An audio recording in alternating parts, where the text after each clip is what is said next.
What's happening, good people, man? What's up with y'all, man? I'm Gigi, man. You tuned in to the Green Gorilla channel, man.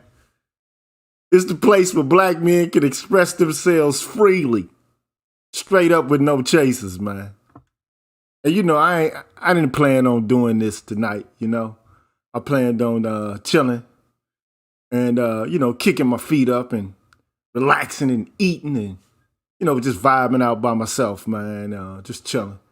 But I got through watching Ronald Neal's, Dr. Neal's show, and it was entitled "Who's Afraid of the Black Manosphere?" And hey, man, I told y'all, man, they gonna catch wind of what's happening here in the Black Manosphere, and the first thing these people are going to try to do is to discredit the space, to label it as misogynist, to talk about the black men here as regressive and, so on and so forth, man. But, it is what it is, man. We ain't going to be quiet. We ain't shutting up. We not going to stop talking. We not going to stop expressing ourselves. We just not going to stop. So, hey, hate it or love it. The underdog's on top. I ain't gonna stop till my heartbeat drop. Whatever. Yeah, it is what it is. So you could be as hateful and upset and angry and mortified as you want to be. So what? Who cares, man? At this point, man, I'm coming to the conclusion, man. You know how a lot of these women say they drink, Becky tears and all that, man. I'm beginning to drink Shaniqua and them tears, man. I'm drink them tears, bruh. I'm just keeping it 100, man. Like, I'm at the point where, I have no more, what they say? It start with an F, but it end with an Ux. I have no more of them to give. You feel me? I just don't, man. Because the epitome of reciprocity is wanting for yourself. Wanting for others what you want for yourself. And if you want to have a voice, if you want to have a platform, if you want to have a forum, then you should also provide others with the same outlet. And if you don't do that, then you're being duplicitous. You're acting in bad faith. You're not really keeping it 100. You're on some cap. So who the cap fit, let them wear it. We're not going to stop. It is what it is. But anyway, man, I wanted to come here today and talk about something that ran across my desk. And really, actually, it was on my desk for quite a bit of time. But me, I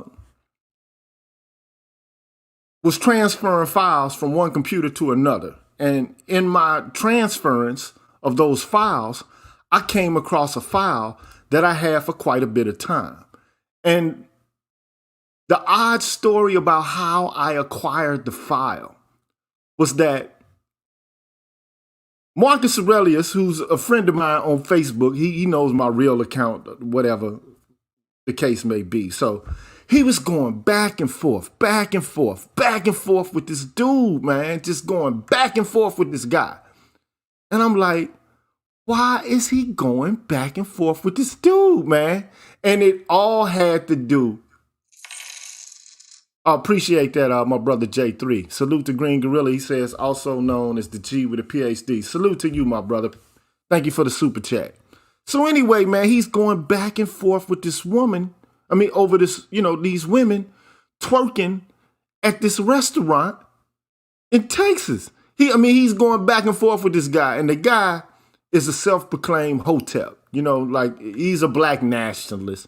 And I don't have a problem with black nationalism. If black nationalism is actually entirely black and it addresses the issues related to not only women or, LGBTQ members, but it also addresses the needs and the grievances of black men because we make up a major chunk of what, could be considered to be the black community, but I'll call it a black population because I don't think we have a community. That's just my opinion. I don't think we got a community. I think we got a bunch of individuals going dolo, trying to get the bag any way they can. And that's how I see it. So anyway, this book came across my desk, man, and it wigged me out, bro. A black nationalist gave me this book, and it's called The Anatomy of Female Power, bro. The Anatomy of Female Power. And I want to read to you some excerpts from this book because, to be quite honest, I find it to be spot on. Now, the funny thing about this book, man, like I said, man, he was going back and forth. Marcus Aurelius was going back and forth with this guy, man, about the appropriateness of twerking in a restaurant. Which to me, I can't even believe that contemporarily we're having conversations about stealing black girl joy away from black women because we don't want them to twerk in the restaurant. Like, it's just, man, it's wigging me out, man, that we're even having these kind of conversations, right? But having them, we are. It is what it is. We're having these kind of conversations now where, twerking is, if somebody critiques it or tells someone to stop doing it, then it's misogyny or misogynoir or something like that. Well, anyway, man, this guy who was going back and forth with Marcus Aurelius, keep it 100, he gave me this book, and the book is called The Anatomy of Female Power, man. And I started reading some excerpts from it, and it wigged me out, man. I'm talking about wig me out. So I got to read you a couple of excerpts from this book, bro. I swear to God, I have to, man. And it's odd because of the source from which I retrieved it. Like, why? I mean, because the guy, he likes to read black literature. Man, well, I done read all the books he read now. I read them 30 years ago. Okay? So, I read Chiek Ante Diop, Theophilo Benga, Anthony Browner, Raul Nefer Amin, Marimba Ani, a whole host of black and Afrocentric scholars, Malefe Kete Asante, Asa Hilliard. I done read all that. So anyway, he gives me this book. And I'm like, what? And I didn't really dig through it when he gave it to me. But when I looked at it, as I was transferring these files, I was like, oh man, wait till I share this with the brothers in the manosphere. I see you keep it 100. I see you out there. But anyway, man, let me get to the, let me kick the ballistics. Before I do that though, I want to make sure that I'm gonna leave the appropriate invite in my my chat so that if anybody wants to join in, they got some comments to give. They can give their comments. You can hit that link. And I'll leave the link right now. Copy the clipboard. I done copied it. I done sent it. Done saved it. So the bot timer should be be leaving a link, sooner or later. But if it doesn't, I'll leave a link myself. So anyway, man, peep this out, bro. Peep this out. Let me share the screen, man. Let me go to my display, man. This book, man, is called The Anatomy of Female Power, a masculinist dissection of matriarchy. And it's got, African iconography. It almost looks like it's Ma'at. With, some sort of figure juxtaposed, some, imagery of a house juxtaposed upon it. That's what it looks like to me. And the author is called Chinwezu, okay? So this dude is deep off into African stuff, man. So, anyway, man, I don't know if you can read it, but if I blow it up before I begin to read the passages, you won't be able to see it at all. It won't be legible. But anyway, like at the top of the page here, it says, for all men who have been confused, misused, and abused by women, particularly since the coming of feminism, and definitely not for women. Oh, man. He said, hey, bro, it's for all men who have been confused, misused, and abused by women, particularly since the coming of feminism, and definitely not for women. So when I saw that, man, I was like, oh, wow. And I'm not gonna read the whole thing, but what I do want to do is give you some insight into who this cat is, man. So anyway, basically, like, the prelude is like, in this brief treatise, Chinweizu challenges one of the fundamental premises of feminism. He shows how women rule men and have always ruled men. And he outlines what men might do to reduce female power and so advance towards equality in hardships and privileges with women. Now, who is this guy? He's a Nigerian cultural critic, poet, and occidentalist, which means he studies Western culture. Okay? His books, essays, and newspaper articles have been published in Africa, Europe, North America. His popular column, The Chinweizu Observatory, appears in the Sunday Vanguard in Lagos. Okay?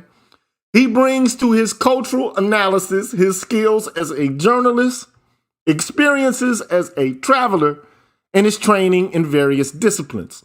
Mathematics and philosophy from MIT, which is the Massachusetts Institution of Technology, American Studies and History at SUNY at Buffalo, New York, and postdoctoral research in economics at MIT, so he's got a PhD. His recreations are dancing and mathematics. Hey, wait a minute. Let me bring Marcus on with this, man. Marcus, what's cracking, bro?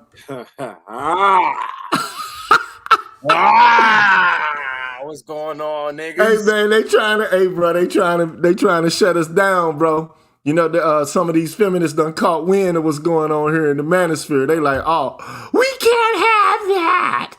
No. We can't have that. Oh, man. But you know how I feel about it. You want to know how I feel about it, bro? What's up? Frankly, my dear, I don't give a damn.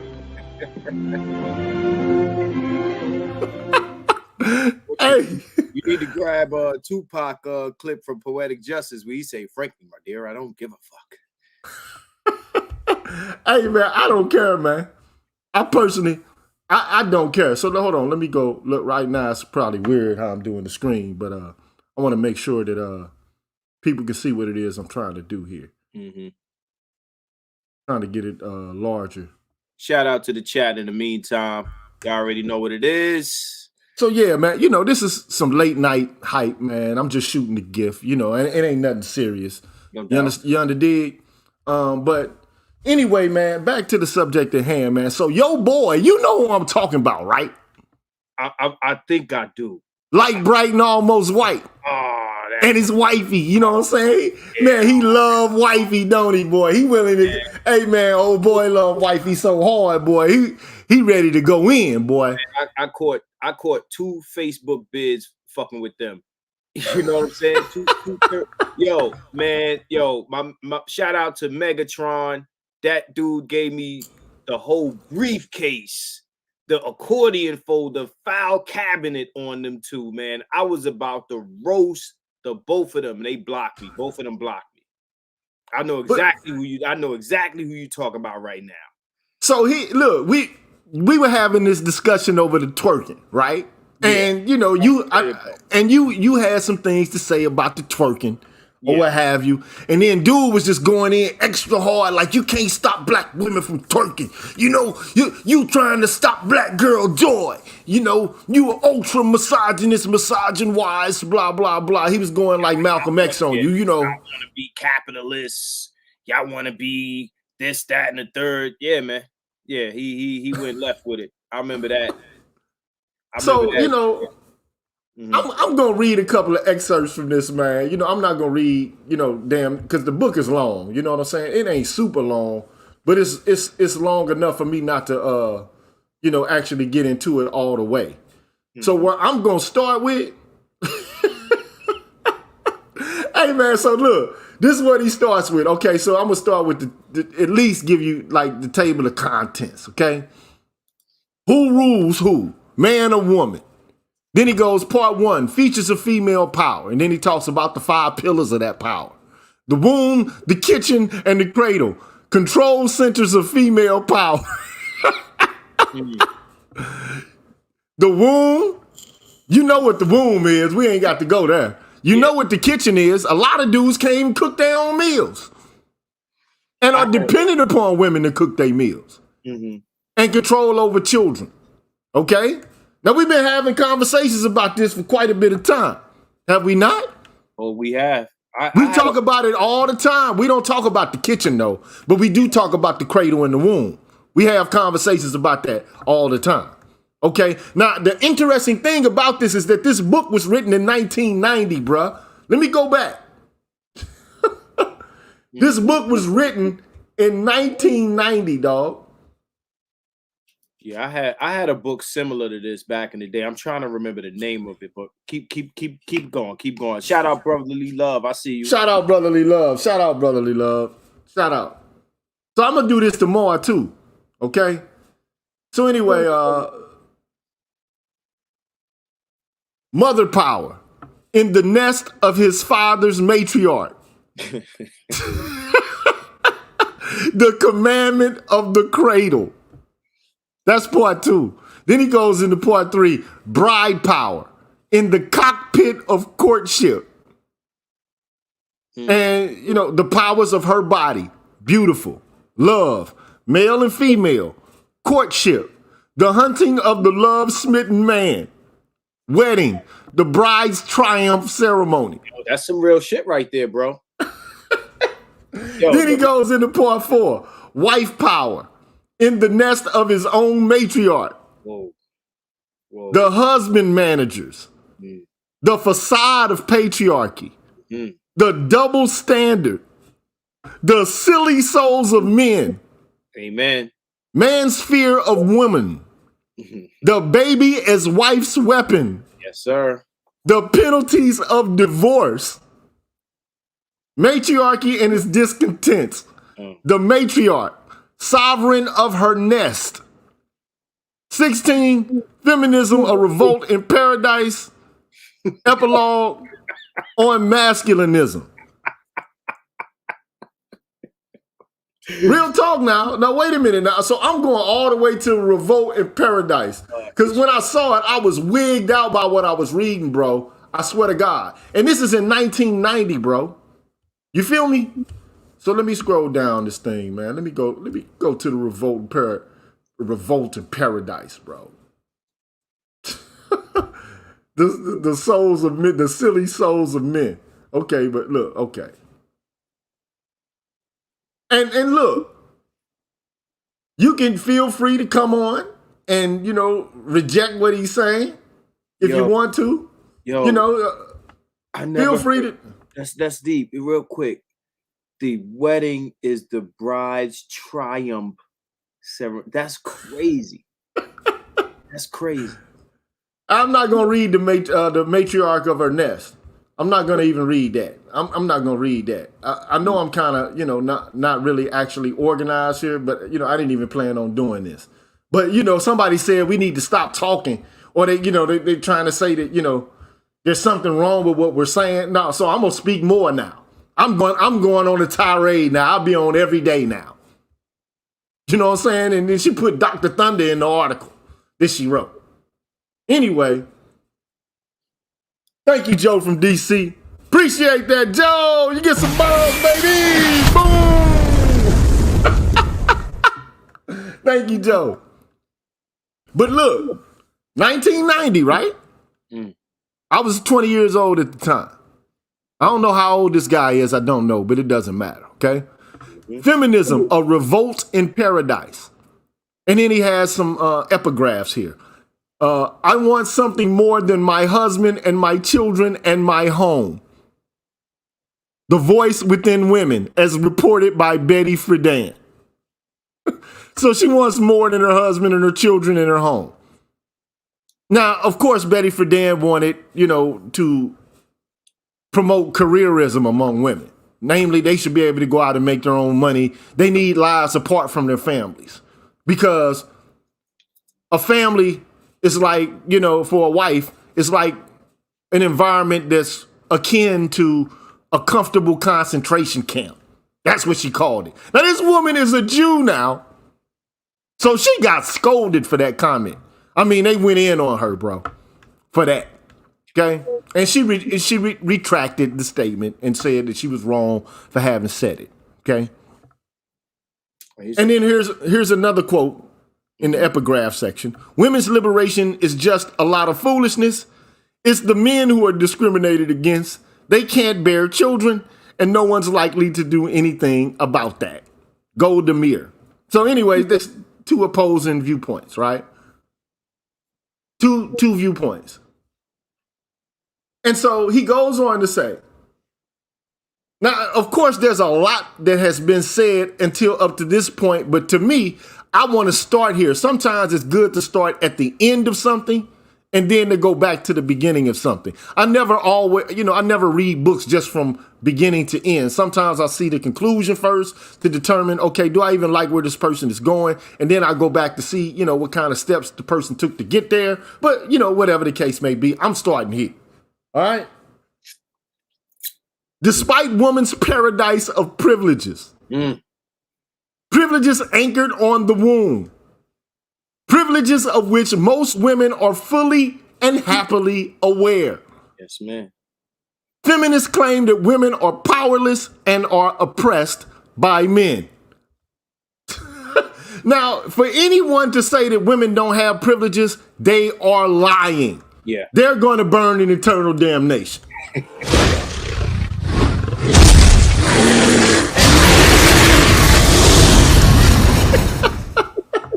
They're going to burn, man.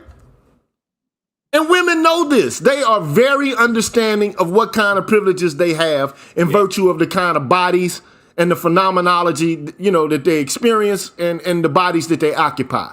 Mm-hmm. They know this.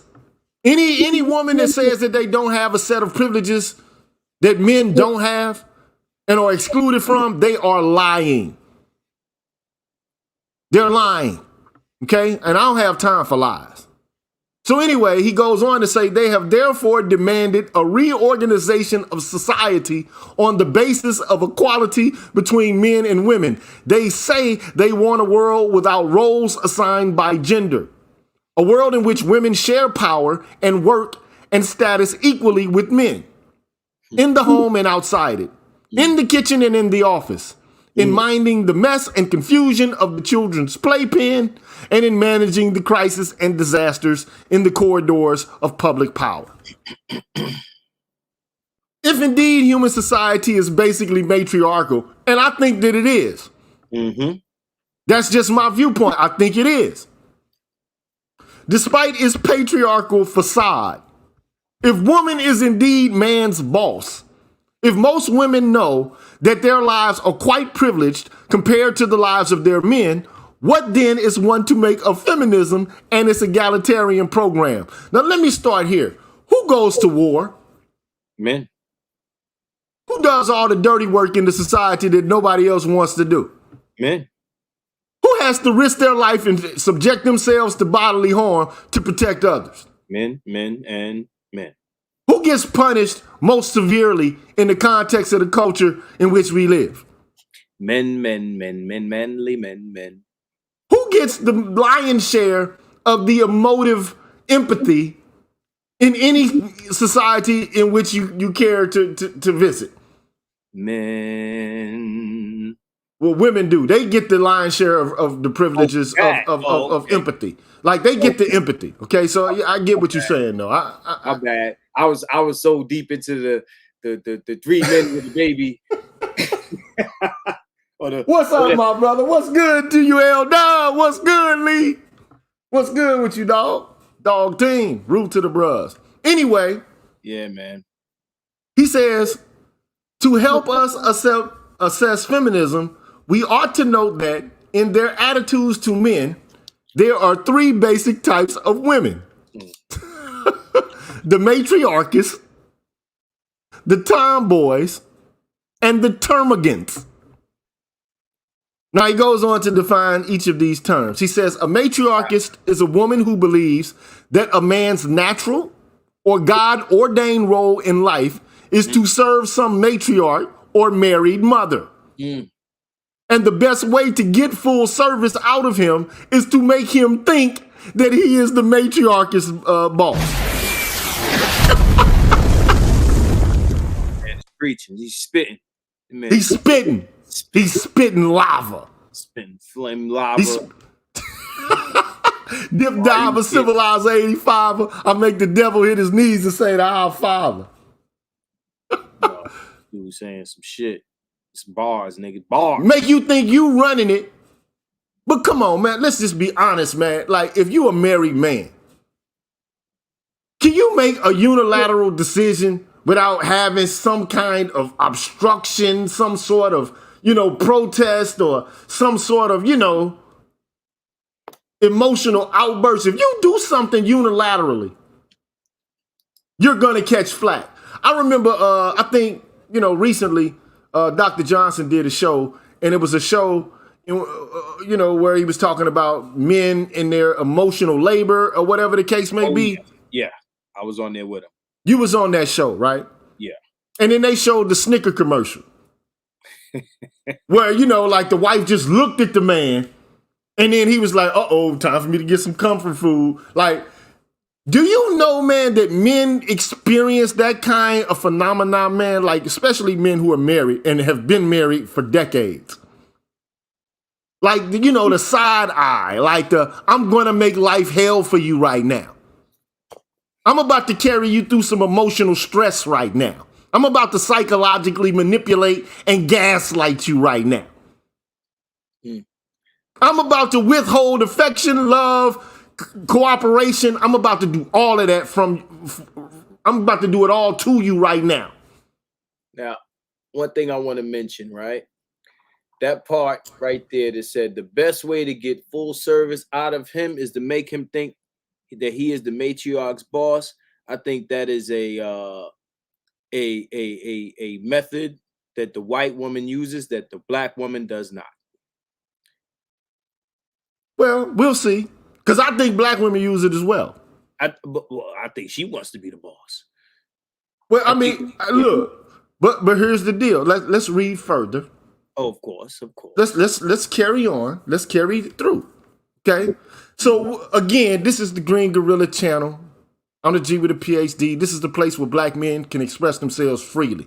And, contemporarily it's very difficult for men to express themselves. And most men don't even know that they ought to be able to express themselves because most men have their feet in their mouth. Yeah. And are afraid to say anything because they'll get scolded by who? Oh, yes. Mommy. Kinda. Or wifey. They're all or sissy.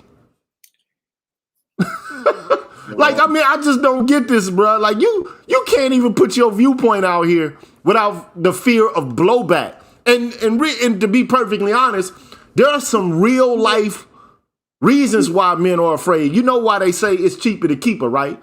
Happy wife, happy life. You know why they say that, right? Of course. Of course. Luther Campbell. Yeah. Dr. Dre.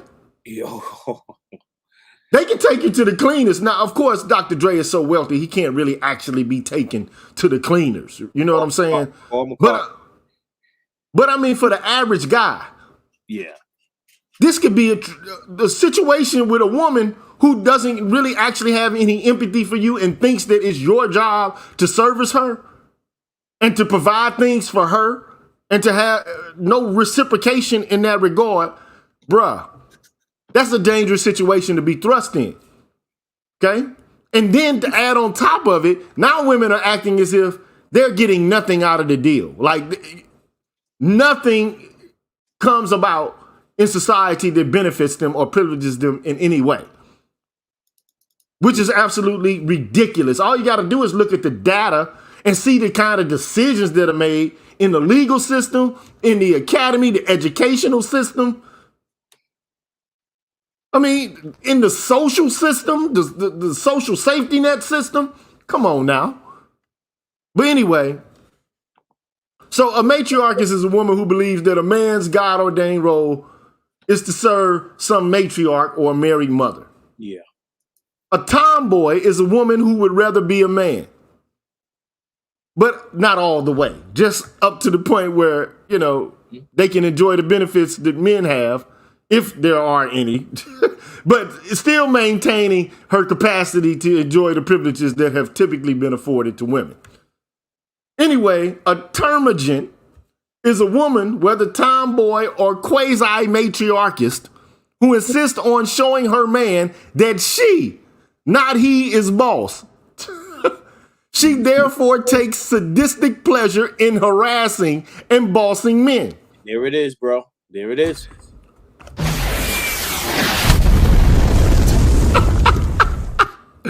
So it seems if what you said earlier was correct, yeah, there it is. Then we have a community full of termagants.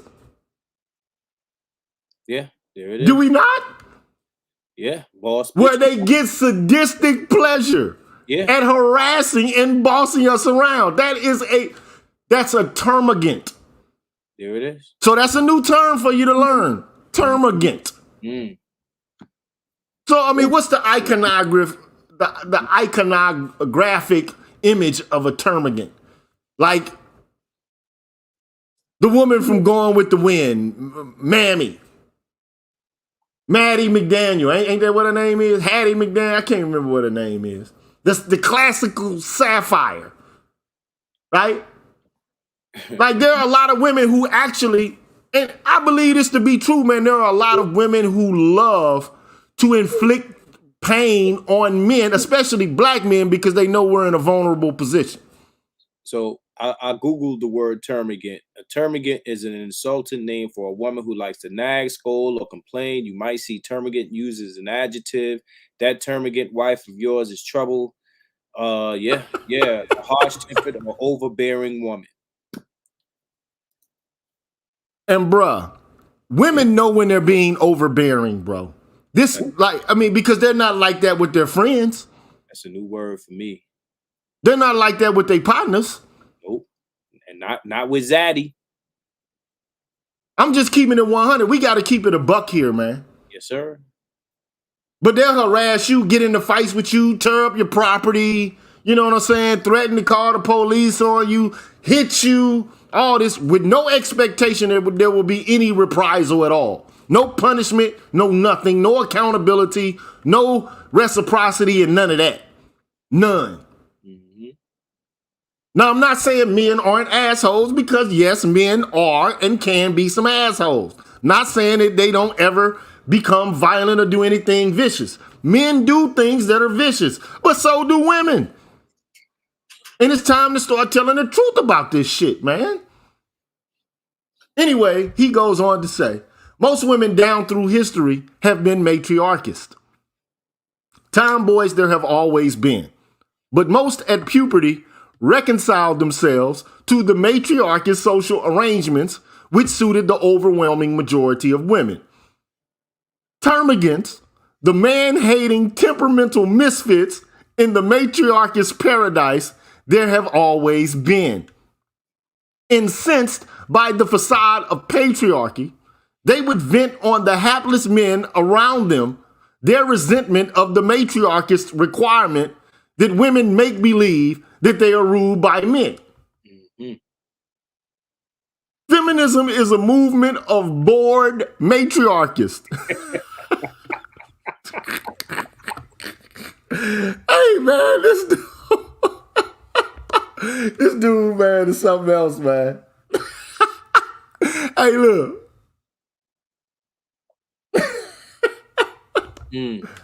Okay, he says, look, feminism is a movement of bored matriarchists, frustrated tomboys, and natural termagants Each of these types has its reason for being discontented in the matriarch's paradise that is woman's traditional world.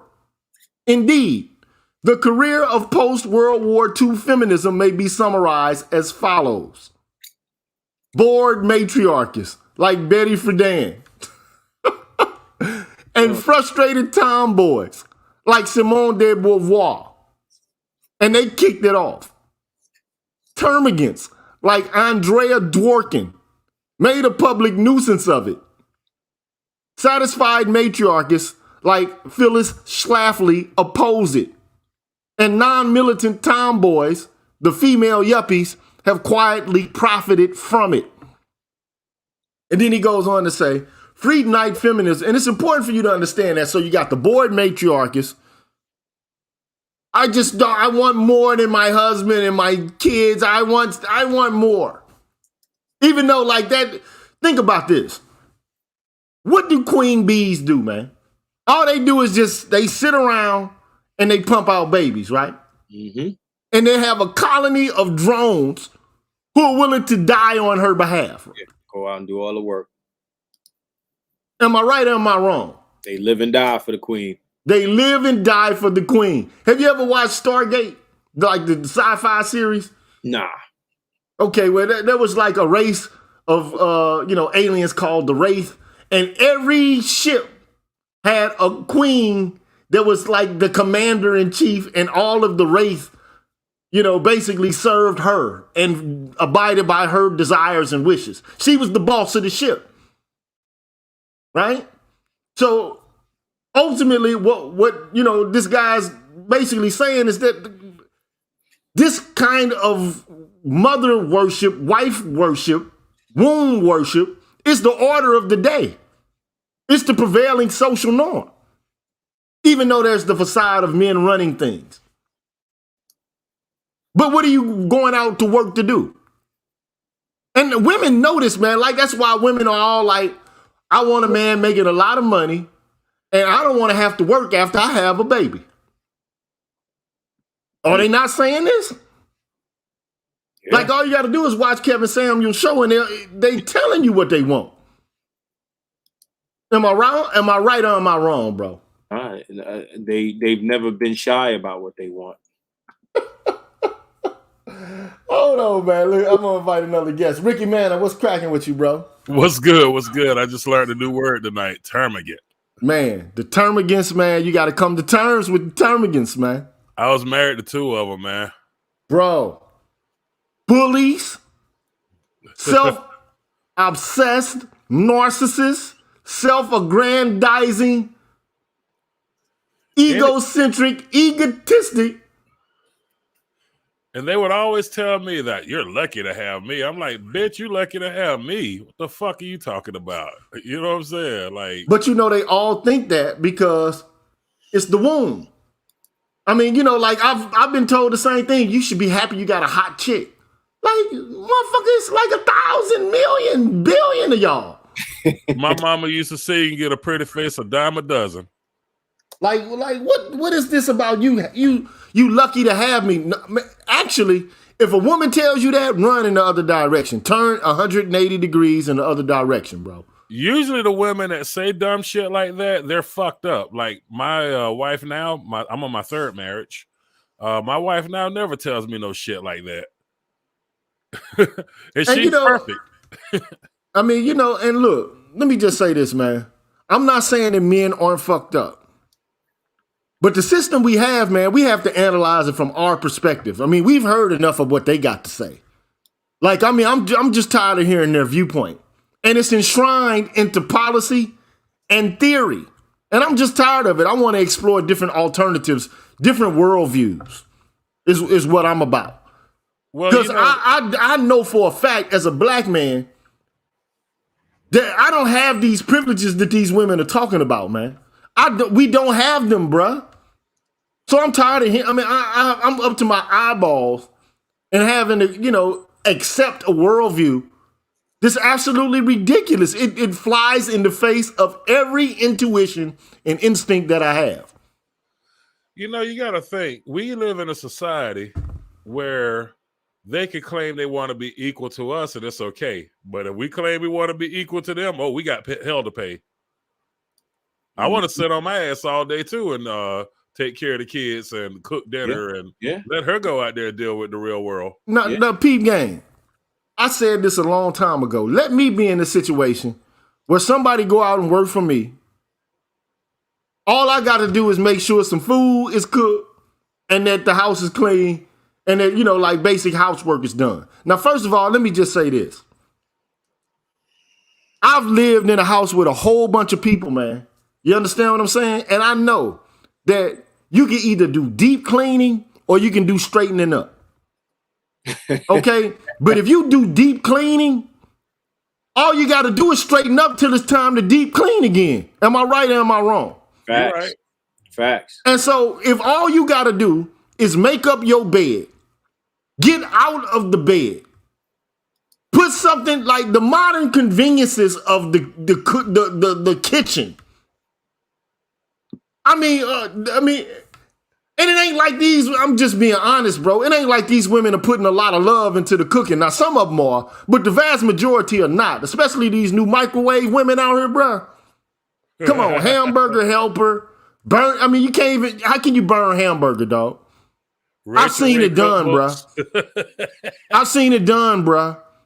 Like burning hamburgers, man. How do you burn bacon, bro? You ain't watching it, man, because you ain't cooking it with no love. Wow. It's called competency, bro. You do what you want to do.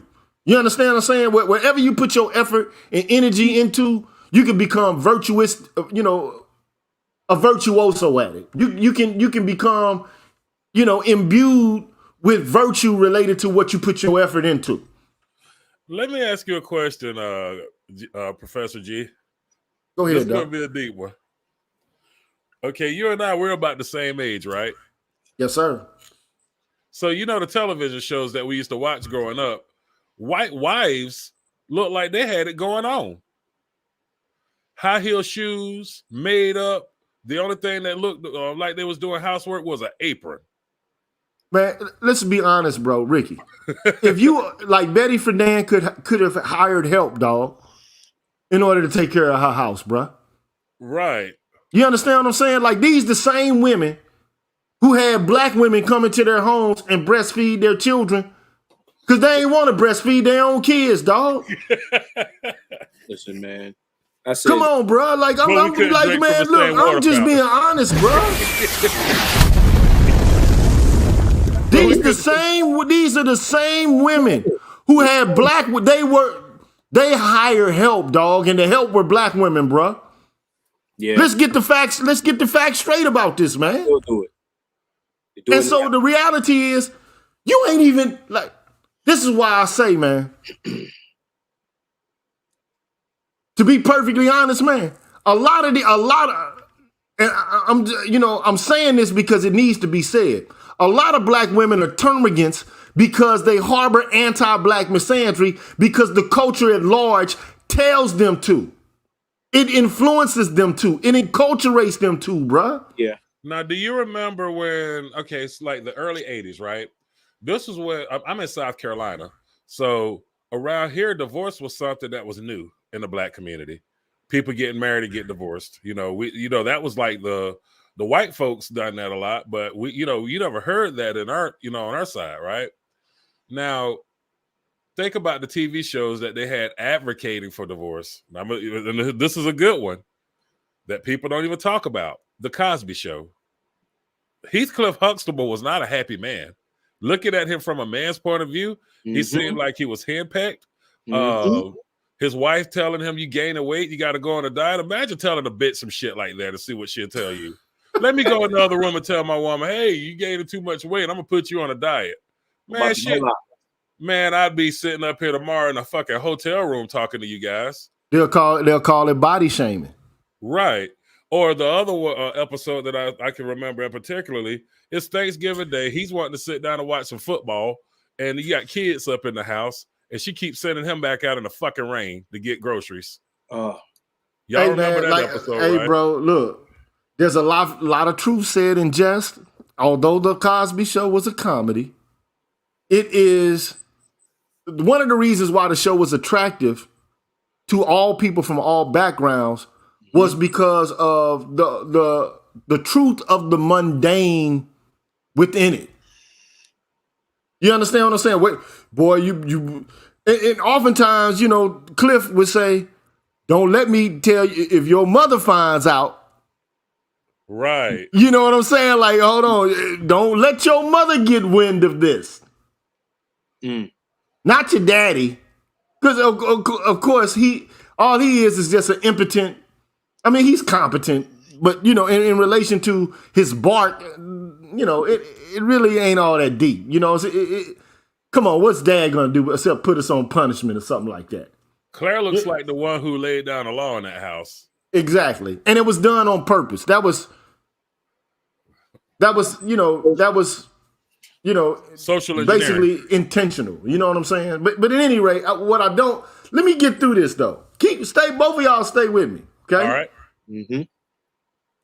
He says, free tonight, which is, you know, talking about Betty Friedan. Free tonight feminism began by giving public voice to the craving by bored, wealthy, suburban American housewives for something more than my husband and my children and my home. Much of feminism has been inspired by this desire for something better than the matriarch's paradise. However, feminists find it politically expedient to present their aggrandizing demands in the language of liberation from oppression. But it is hard, without standing the word oppression on its head, to fathom how their boredom and affliction of the leisured and the idle rich can be taken as a product of oppression. This man spitting, this boy dropping dimes everywhere. In the 90s. And this is the problem with this, man. So you got these affluent, educated, wealthy, white chicks, man. Yeah. Who basically are like, I'm oppressed. And then they became predicated upon civil rights laws. They became identified as a minority group, bruh.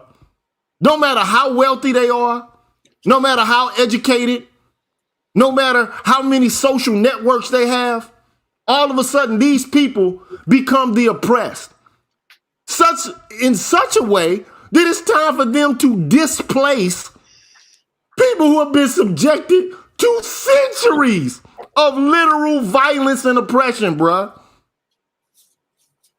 This is why Bill Burr said on Saturday Night Live, what these women have done needs to be studied by military strategists the world over. Because how is it possible to take women who are wealthy, educated, and to take their boredom and to have it displaced? I mean, basically they were like, well, I know you're in line, but I know the person who owns the store, so, you know, I know it's one of those dolls left for Christmas and you want your kid to have it, but hey, buddy, that's Becky right there. So Miss Ann said, look, I know that I'm affluent. I know, you know, I'm wealthy. I know it, but I want more, Johnny. And Johnny limp dick ass decided, well, dear, because he's not the boss. Happy wife, happy life, right? It's cheaper to keep her, right? Right? Now you see why there are so many pharmaceutical drugs out there on the market. And mostly white men take those. So my brother says, off code says, men made feminism possible, not women. Let me say this. This is what guys don't get. And this is what I'll talk about tomorrow. Women have been bossing men around for a long time, bro. It ain't just starting the 60s. Oh, hell no. It It didn't just start. It didn't just start. It started Women in have our been community. some women have their hands stuck so far up men's asses. All the woman got to do is say, will you go buy me this? And it'll be some bullshit. Like, will you go get me a cinnamon roll and bring it to my job? Tragedy of Macbeth, baby. And a motherfucker will go out and get it just to show his devotion to some shit like that. You know what it is. Okay, well, I don't want her to get dirty, so I'm going to lay out my jacket over the puddle. You understand this, right? Right. I'm not trying to be ignorant by saying this. I'm just telling you the truth about it. This is how some men are. Am I wrong or am I right now? And all I'm trying to do is say there's some truth being said here. But it's not the kind of truth that most people are attuned to contemporarily because they've been browbeaten with what is advantageous from a woman's point of view.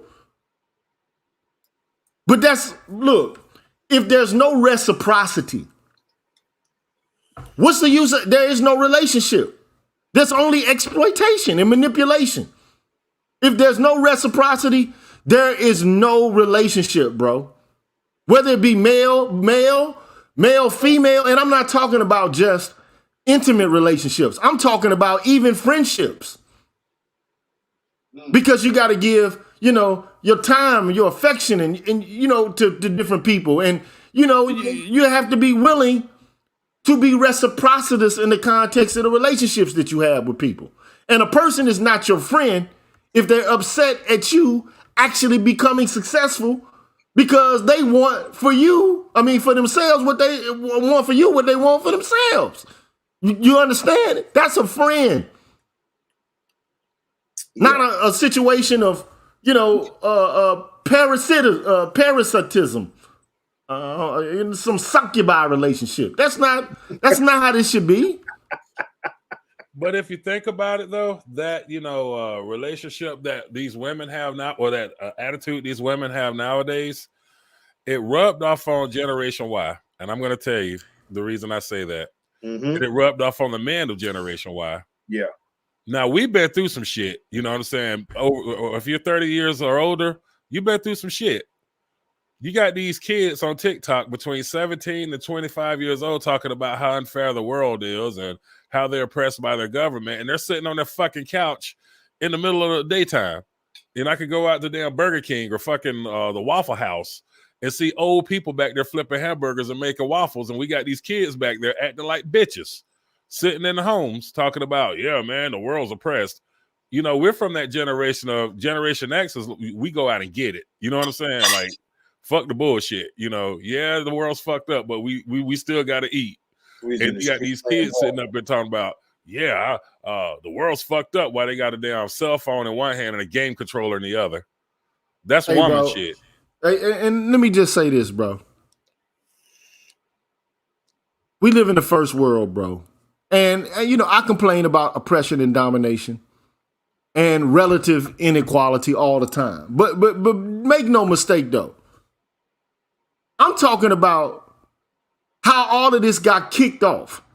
Like, if you want to know how feminism became popular, ultimately, scholars have basically recounted the steps of how all of this came to be. Okay? It started with the suffragette movement. I see even one brother in the comment section is talking about suffrage for women, okay? But let's just be honest about this, man. Like, all you got to do is take a gloss over of history, and you'll understand that most people in the United States did not have the right to vote. Even like the white men who came over as indentured servants, they were bondsmen. They didn't have the right to vote. You had to be a property landowner, bro. A wealthy property landowner in order to have the franchise. That's just the way it was, bro. Now, I somewhat think it should be that way today. Well, I wouldn't go so far as to say that, but because I do believe in democracy. However, what I will say is that you have to think, if you are a white woman who is married to or belongs to a family of men,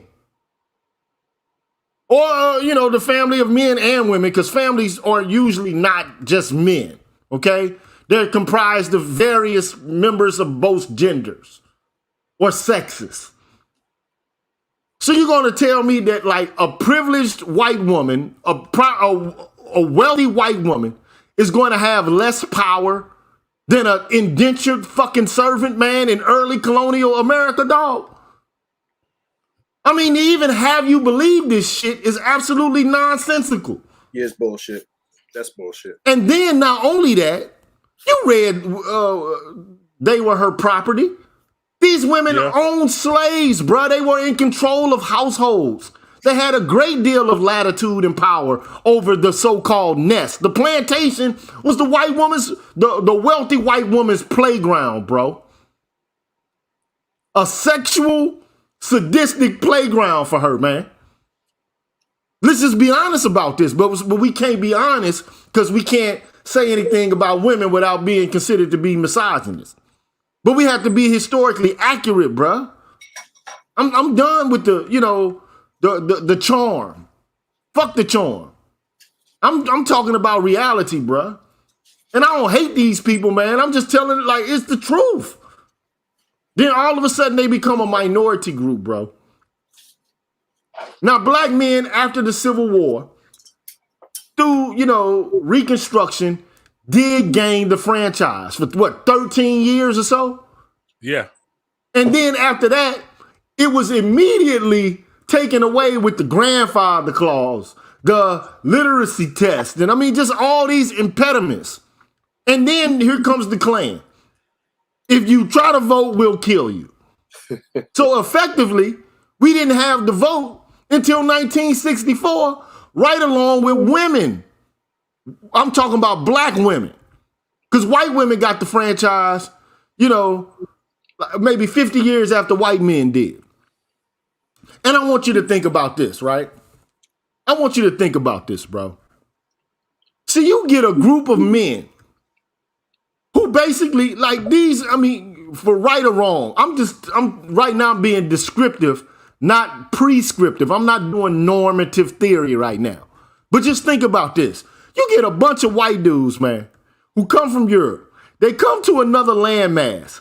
They start fucking killing everybody there and taking shit just because I'm going to take it because my technology supersedes yours. And you got a good heart, but I'm cold and heartless. Fuck you. I'm taking your shit.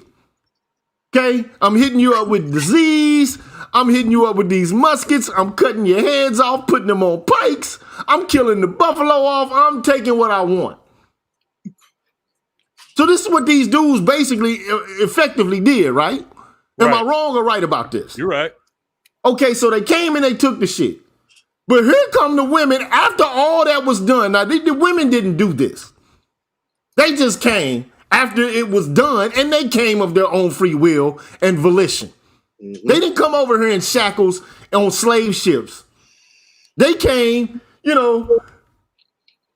in cabins where they had nice quarters and shit like that. I guess the best you could get, depending upon your class or whatever the case may be. But they wasn't brought over in shackles and chains. No. Now, were they? No. They came over here because they wanted to come over here. They came with their husbands or with their other family members, right? Right. So at the end of the day, these women basically do no act of risk. Came over here and now they want everything that the motherfucker risked everything for. They want the same shit as he got. They can't. Let me tell you how this game works, bruh. The expectation is that I get, and I don't have to lift a fucking finger. But I want it. And you better give it to me. I got titties. But think about nature. Think about other animal species. Like lions. Who does the hunting in the fucking pride? She does. The females do, bro. They go out and get it. The males just protect. the males protect, but they don't even have to really fucking protect because the women are killers. I mean, like if it's a big animal that you know the women can't handle, then the men have to step in. The males step in. But I mean, in reality, man, the women are willing, the females in that species are willing to actually put themselves at risk in order to share the boons of the joint venture of cooperation amongst that species. But you got a group of women who, I'm not going to say no women take risks, because some do, okay? But by and large, the social expectation is, I get shit for looking cute. I got a fat ass and some titties, like you said. I want shit. I never looked at it that way before, Professor. I want shit because I got, like the guy said, the womb, the cradle, and something else. I can't remember what it was. The womb, the cradle, and something else. But anyway, let me get through this, bruh. The guy says it's hard without standing the word oppression on his head to fathom how boredom and affliction of the leisured and the idle rich can be taken as a product of oppression. It takes Orwellian doublespeak to say that such a wife is oppressed by the husband whose income makes possible her leisured life. And if the idle rich are oppressed, then what are slaves? Peons and the like. What Friedenite feminism proves is that what to most women is paradise, to some women is hell. That any paradise can bore some to rebellion. Such a rebellion is the subject of this bizarre story from Switzerland, which is aptly titled, Pampered Wife Wants Divorce. Now dig this shit now. A housewife has filed for divorce, claiming her hubby made her miserable by doing too much work around the house. The Zurich, Switzerland woman, identified only as Susan, said she had absolutely nothing to do and was totally demoralized after 6 years of living with her husband Carl and being waited on hand and foot. In court papers, she said her 42-year-old office worker husband returned from his job every day and started work all over again, cleaning house, according to accounts in the Swiss newspaper Blick. And to quote her, as soon as Carl comes back from work, the devil is loose at home, the unhappy wife, 36, said. He takes the vacuum cleaner and runs it through the whole apartment, washes all the dishes, cooks, and then puts the 2 kids to bed.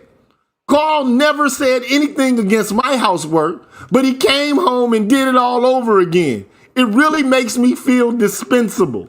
What? Yo.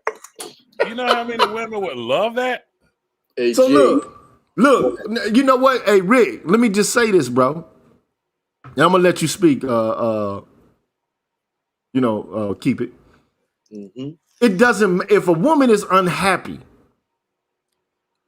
with life in general because she's just fucking unhappy and incorrigible, there's nothing you can do, man, to please that motherfucker, man. And the same goes for a man. If a man is just unhappy, a woman can't change his fucking attitude towards life and make him see the glass is half full instead of half empty. Stop trying to make motherfuckers happy, bruh. You know, this is babyface right here, man. This is as soon as I get home from work. This is babyface. And I guarantee you, man, she did not like him even more because he was doing housework. I guarantee you, bruh. She felt that the dude was feminine or some shit. I guarantee you, bruh. So if you too manly, you're oppressive. If you do too much shit that women traditionally do, you too weak. That's putting you in a catch-22, ain't it? It's always a catch-22, bro. That's putting you in a position to where actually all it is game, bruh. All that shit is game. It's basically like, okay, I'm gonna keep your ass on eggshells for the entirety of your fucking existence. I'm gonna make you walk a mile for no fucking reason at all other than for me to get my way. I'm gonna use my so-called feminine wiles or whatever the fuck it is. I'm just gonna see if I can spin your ass around like a top. And see, it's real. Men have a lot to lose when coupling with women nowadays, bro. You know, I mean, it used to be a time where earlier. Huh? I had that talk earlier about that where we have everything to lose and nothing to gain. And they have everything to gain and hardly anything to fucking lose. What are they losing? Back and say, like you hear some of these guys talk about the man should do all the work, you know, should provide this, that, and the third, and let whatever money the woman makes while she's working go. You know, she saves it up. And I'm like, hell no, because what that means is if she's working and I'm the one providing, then she's building up a war chest. So she'll have all that she saved up and then whatever she gets in the settlement. That's not fair to me. Mm-hmm. That's some absolute bullshit, man. Hey, look. If you ain't willing to put into the pot, get the fuck out of the house. Check this out. I did a video on an article written in the 70s called The Cinderella Complex. And what the Cinderella Complex is, you know, all this, you know, freedom that women thought that they would get by going out, getting jobs and earning their own money, right? They wanted to put themselves in a position to where they didn't have to ask their husbands to buy them things that they wanted. They didn't want to have to ask, right? But they did not necessarily want the money that they were making to pay bills and you know, facilitate, you know, survival and progress in the home. They wanted the job as a thing to do. And in the case of our Black women, degrees and all this education. How many women do we know, right? They go to school, they get a degree, they do nothing with that degree, then they go to school again to get another degree and another degree and another degree and another degree, and then they become this professional student. I know girls that as long as I know them, they've been in school. They've been in school getting degrees that they ain't gonna use for shit. They're just doing it because it's something to do. They bored. This woman that is being described here, I would imagine she just felt like, I don't know, maybe he didn't need her. But they also feel like they need to be needed. That's why a lot of them go after dudes, you know, that, you know, need them. You know what I'm saying? But a lot of them do this shit out of, he's on point where he say a lot of these women are pampered and bored. They need to be entertained, or they need something. They need activities. And this job shit or school shit is activities. It's not used in the same vein as men would use it. When we go to school to get degrees, to get jobs that's going to make money to support families. It's just leisure activities to them. That's why they build up so much school debt, but it's just activities, bro. After school activities, extracurricular activities. Extracurricular. It's just some shit to do. They never intend on taking that money to contribute to the household. That's their money for their Birkin bags and red bottoms and all of that shit. They'll say, well, you know, putting it aside for the family, you know, for our future. Get the fuck out of here. This is exactly what homie said. He said it's for their war chest. That's what that shit is. I tell dudes all the time, make her pay half because you're going to take half when she walk out of here. I don't know what I was reading your comment section. I don't know what Reef's talking about black men have never ever in this country been financially well all as a collective to be able to make their black woman a housewife. That's bullshit. Yeah, that's bullshit. Because I know guys. I don't know what kind of dude she's fucking with. Yeah, I know guys all through this pandemic been struggling to pay all the bills in their household while their wife works and pays nothing. I know guys personally. I'm one of them. Yeah, and they that woman will not give them any money because they hold tight to them financial. Oh no, that's not me. I'm talking about we both worked during the pandemic. We didn't suffer. No. I'm not saying that. I'm saying that this guy, he struggled to maintain all of the finances during the pandemic with no help from his girl, for his baby mom's wife. I don't know if they married or not, but they lived together, and she contributed nothing the whole time while holding a job. Man, these motherfuckers schizophrenic. They want jobs to do what? Like you said. Like, I mean, at the end of the day, if you love a motherfucker, the whole point is to be reciprocitous and share with who you love. So you mean you got a sandwich, bitch, but I can't have a bite of that motherfucker? Right. I mean, what the fuck type game is that? Or well, you just supposed to give me food. I want bites, but you can't get any bites. Well, these motherfuckers so bold and brazen now to where they letting other bitches eat off your plate, bruh. Take one of these motherfucking chicks out somewhere, man, and see if they don't start sharing shit from the shit you bought. Like, nigga, you supposed to feed all us. That's your job. Man, cut that shit out, man. You better break yourself. That's why I like pimps, man. Sorry.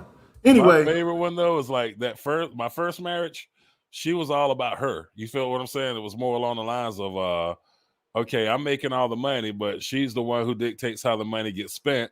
I asked to buy a keyboard so I could make beats, and because that was what I was doing back in my early 20s. I was in the hip hop. Oh, that keyboard's $2,000, but bitch, you just bought a fucking dress that was like $400.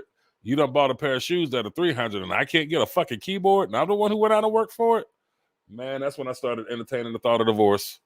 And look, they always do that shit too, bro. Look, you act like I got 2 kids, man. I've been in many relationships, bro. Look, here's the deal. If I gotta ask a motherfucker, can I buy something with my own money, then who the fuck is the boss? Right. Because trust me, they ain't coming to you asking you to buy shit. You got to suffer through the shopping mall while they try on every damn outfit in the store. They expect for you to buy them shit. And you can expect nothing. And you're enculturated to go do this. But anyway, look. The couple have 2 children aged 2 and 3, and until Susan moved out several months ago, they lived together in a comfortable suburban apartment. Susan, a former nurse, stayed home with the children while Carl went off to work every day. But when Carl came home at night, the couple's normal family life took a bizarre twist.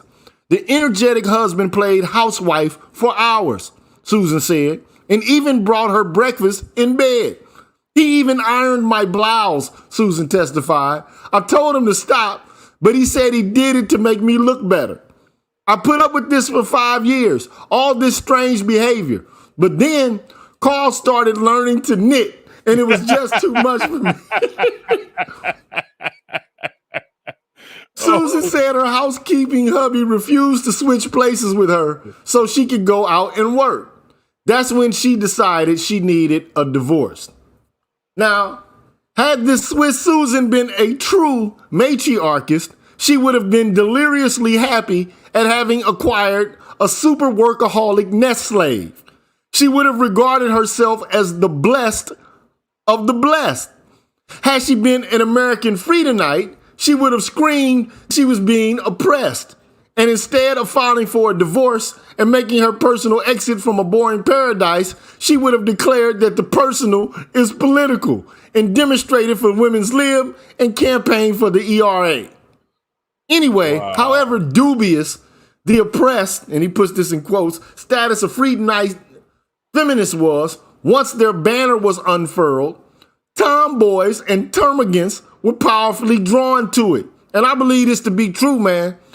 Under the veneer of justice work are a great amount of weirdo tomboys and straight out termagants. And they're able to hide under the banner of oppression. Straight up. I believe that to be the case, man. And then many of these women are actually, like Dr. Neal said earlier, they're airheads, bro. They really don't have a thoroughgoing understanding of history. All they really do is just read shit that confirms their viewpoint. There is recycled and rehashed literature that's intellectually dishonest. But anyway. Holy shit. Under the banner of feminism, the militant tomboy, who would rather be a man, vents her frustration on men instead of appealing to God or the surgeon for a sex change. Nowadays, they doing it though, okay? Under the banner of feminism, the non-militant tomboy goes on to become a yuppie, a business or political entrepreneur, glad for a social climate in which, when she plays male roles, she encounters less resistance than previous generations of tomboys did. She goes into previously all male fields and still uses to full advantage all the skills and weapons of female power. The termagant, the shrew, scold, and harridan of old is a misandrous sadist whose greatest pleasures come from man baiting and man bashing. I ain't gonna say, I got a couple of names right, but I ain't gonna say them. Because nowadays, motherfuckers is getting sued and shit off YouTube shows and shit like that. So anyway, she resents the matriarch's code, which would have her pretend that she is not boss to her man. Under the banner of feminism, she can fully blossom. The termagant now carries on her man harassing and man bossing without restraint, battering a man's ears with blows from her tongue without fear of retaliation by blows from his fist. The termagant claims for herself a tyrant's absolute freedom of conduct and would punish any reaction, however natural, she provokes from men. She is the type of woman who would wear a miniskirt without panties, a see-through blouse without bras, and swing her legs and wiggle her ass as she parades up and down the street, and yet insist that no man should get excited by her provocative sexual display. And you got men defending this shit now. That's the shit that's fucking me up. You got dudes out here who defending this shit. But anyway, any man who whistles at the sight is berated for male chauvinism. She would put out all male eyes with white hot iron spits so they would not subject the naked female to the male gaze. She is so outraged by male energy and exuberance that she would have all males between 15 and 35 put in prison just to spare women their attentions. If she flirts and teases and leads an adolescent boy on, well beyond the limits of self-control, and he rapes her, she would demand that he be hanged. The only males she would have in the world are lobotomized robots and enervated poodles at her beck and call. Under the guise of radical feminism, some termagants, in their utter misandry, have retreated into lesbian ghettos and from there attack as traitors to womankind those other women who are heterosexual and who do not totally refrain from social and sexual intercourse with men. Under the banner of feminism, all this is treated as legitimate human behavior. What is the name of this book? It's called The Anatomy of Female Power. I gotta get that book, dude. Hey man, look, I know it's a late night. I know ain't nobody really joining me. All I'm trying to do is just drop a few gems on you, man. Give you alternative viewpoints and perspectives. And I think it's time for it, bro. All this browbeating. See, what they want you to do is to stop talking, and because they're gonna label you as misogynist or some shit like that. Man, fuck all that. If you want equality, meet us in the public sphere.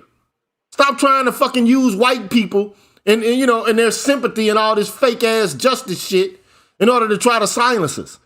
Have the conversation. But they don't want the conversation. The conversation is not something they really actually want. All they want to do is to guilt trip and to continue to bash and to mischaracterize the veracity and the fucking verity of men.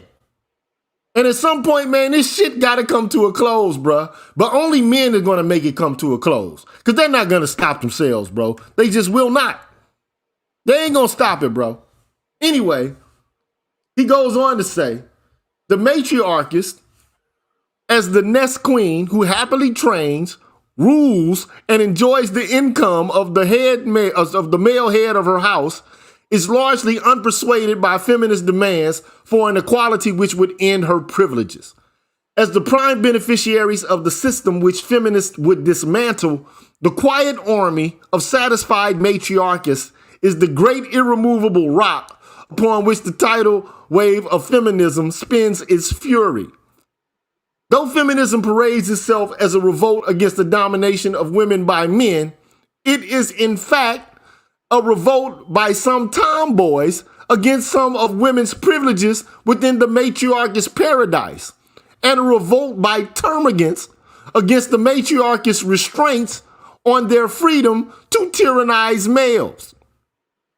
But despite basing their campaign on the principle of gender equality, only a few feminists, a rare few, who recognize a need for consistency and fairness, go so far as to accept that the equality they demand must also apply in the trenches, battlefields, mines, and other high-risk and strenuous areas of life.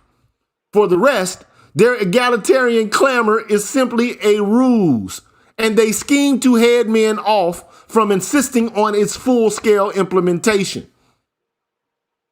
Then he goes on to say, most men did not see feminist egalitarianism as the ruse that it was. Of the few who did, a mere handful glimpsed that feminism was not a revolt against oppression by men, but a clamor for additional privileges and opportunities for women. Such men began men's liberation movement, which drew the ire of feminists like Carol Hanish. And this is just like what these women are doing now. Like the manosphere is men starting their own consciousness raising, and these women don't like it. So what they gonna start doing? Bashing. And then, crying and shit. Wah, wah. That's what they gonna start doing. I swear to God, what they about to start doing, dog, is crying and shit. Doing that already. They crying and shit. Wah, wah, wah. Fuck them. I guarantee you that's what they doing, bro. I know that's what they doing, bro. Wah.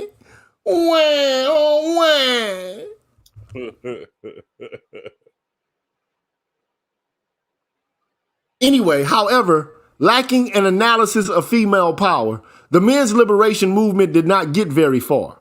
Most men, being machos, were thoroughly indoctrinated in the view that men rule women, that human societies are strictly patriarchal. They did not, therefore, take seriously the idea that men needed liberating. At best, they saw men's liberation as a practical joke to annoy feminists.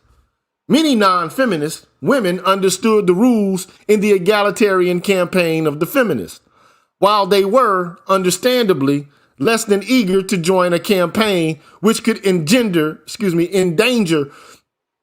their paradise of traditional privileges. It was also not in their interest to expose it. In fact, for so long as feminism brought new opportunities to women, but without endangering traditional female privileges, many women were sympathetic to it. But when it became clear that gender equality might threaten their traditional privileges by, for example, requiring women to be drafted into infantry platoons, feminism lost many of its female sympathizers and fellow travelers. Mm-hmm. In the USA, that threat emerged with the proposed ERA to the U.S. Constitution. Some elite matriarchists then decided to safeguard women's privileges from the ravages of feminism. Turning militant, they took to the street and campaign trails and mobilized the matriarchist majority of women to defeat the ERA. These militant matriarchists, these right-wing women, as Andrea Dworkin calls them, disagree profoundly with the feminist picture of women's lot. Some hold that women are in a superior position and that this superior position was not to be traded for an equal position.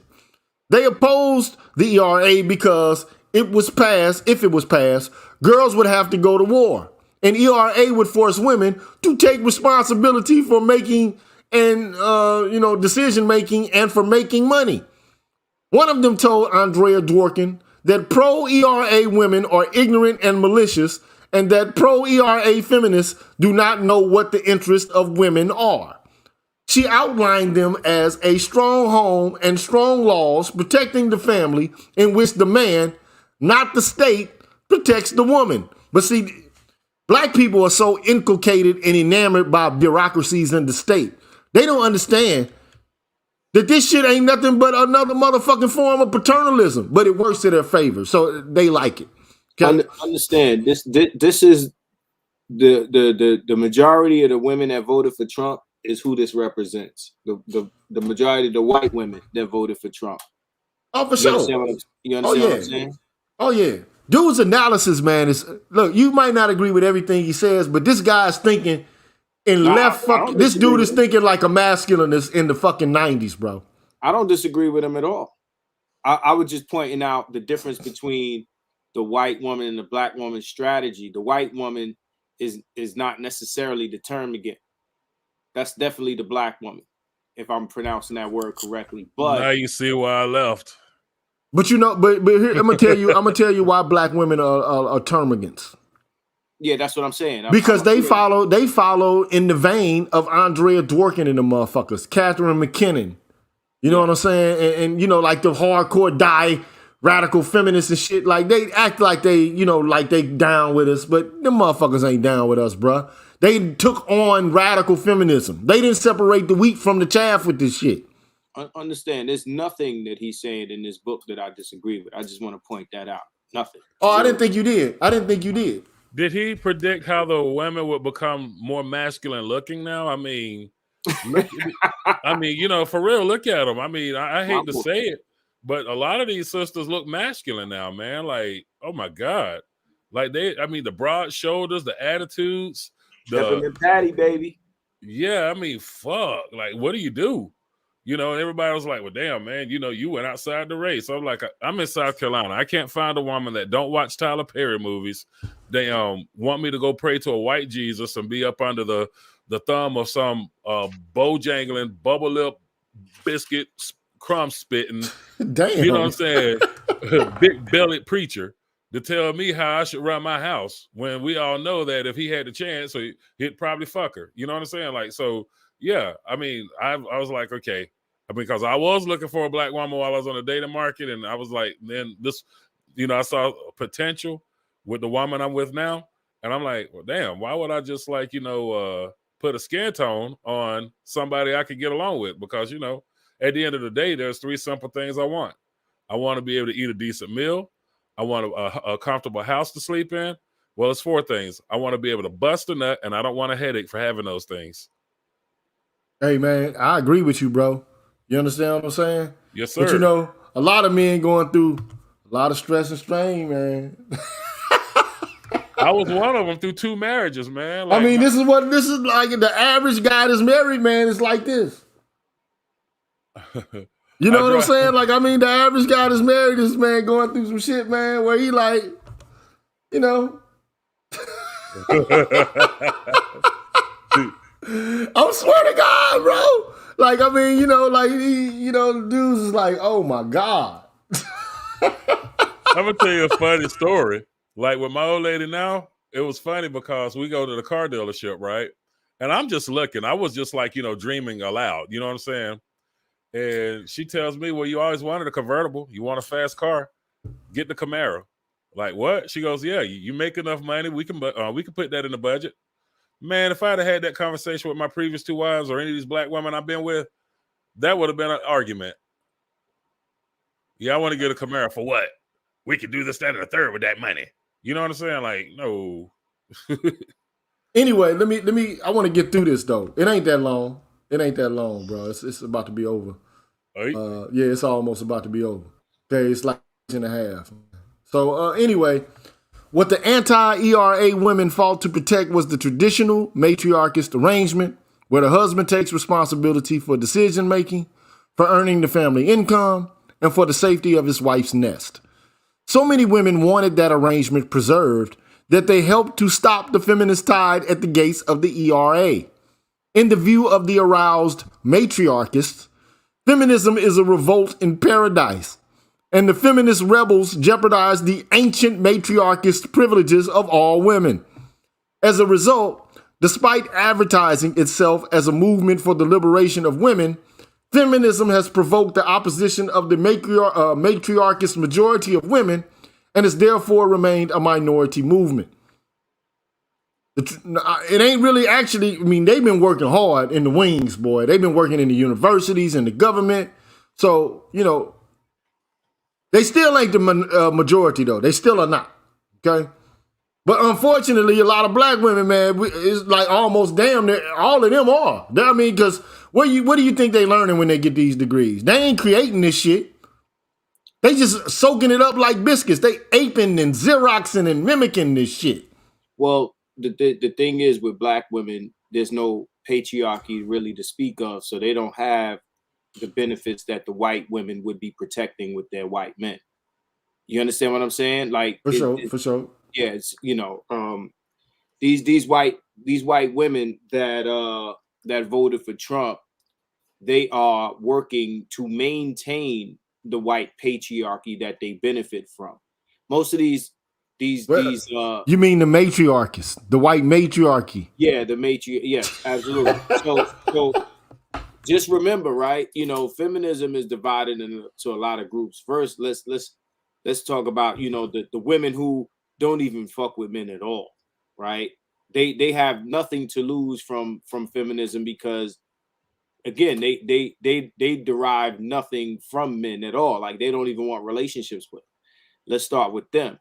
Then, you know, you got the women who, you know, they think that, again, the freedom or the benefits that, you know, the positive attributes of being a man is what they want, but like the book says, without losing the traditional aspects, right?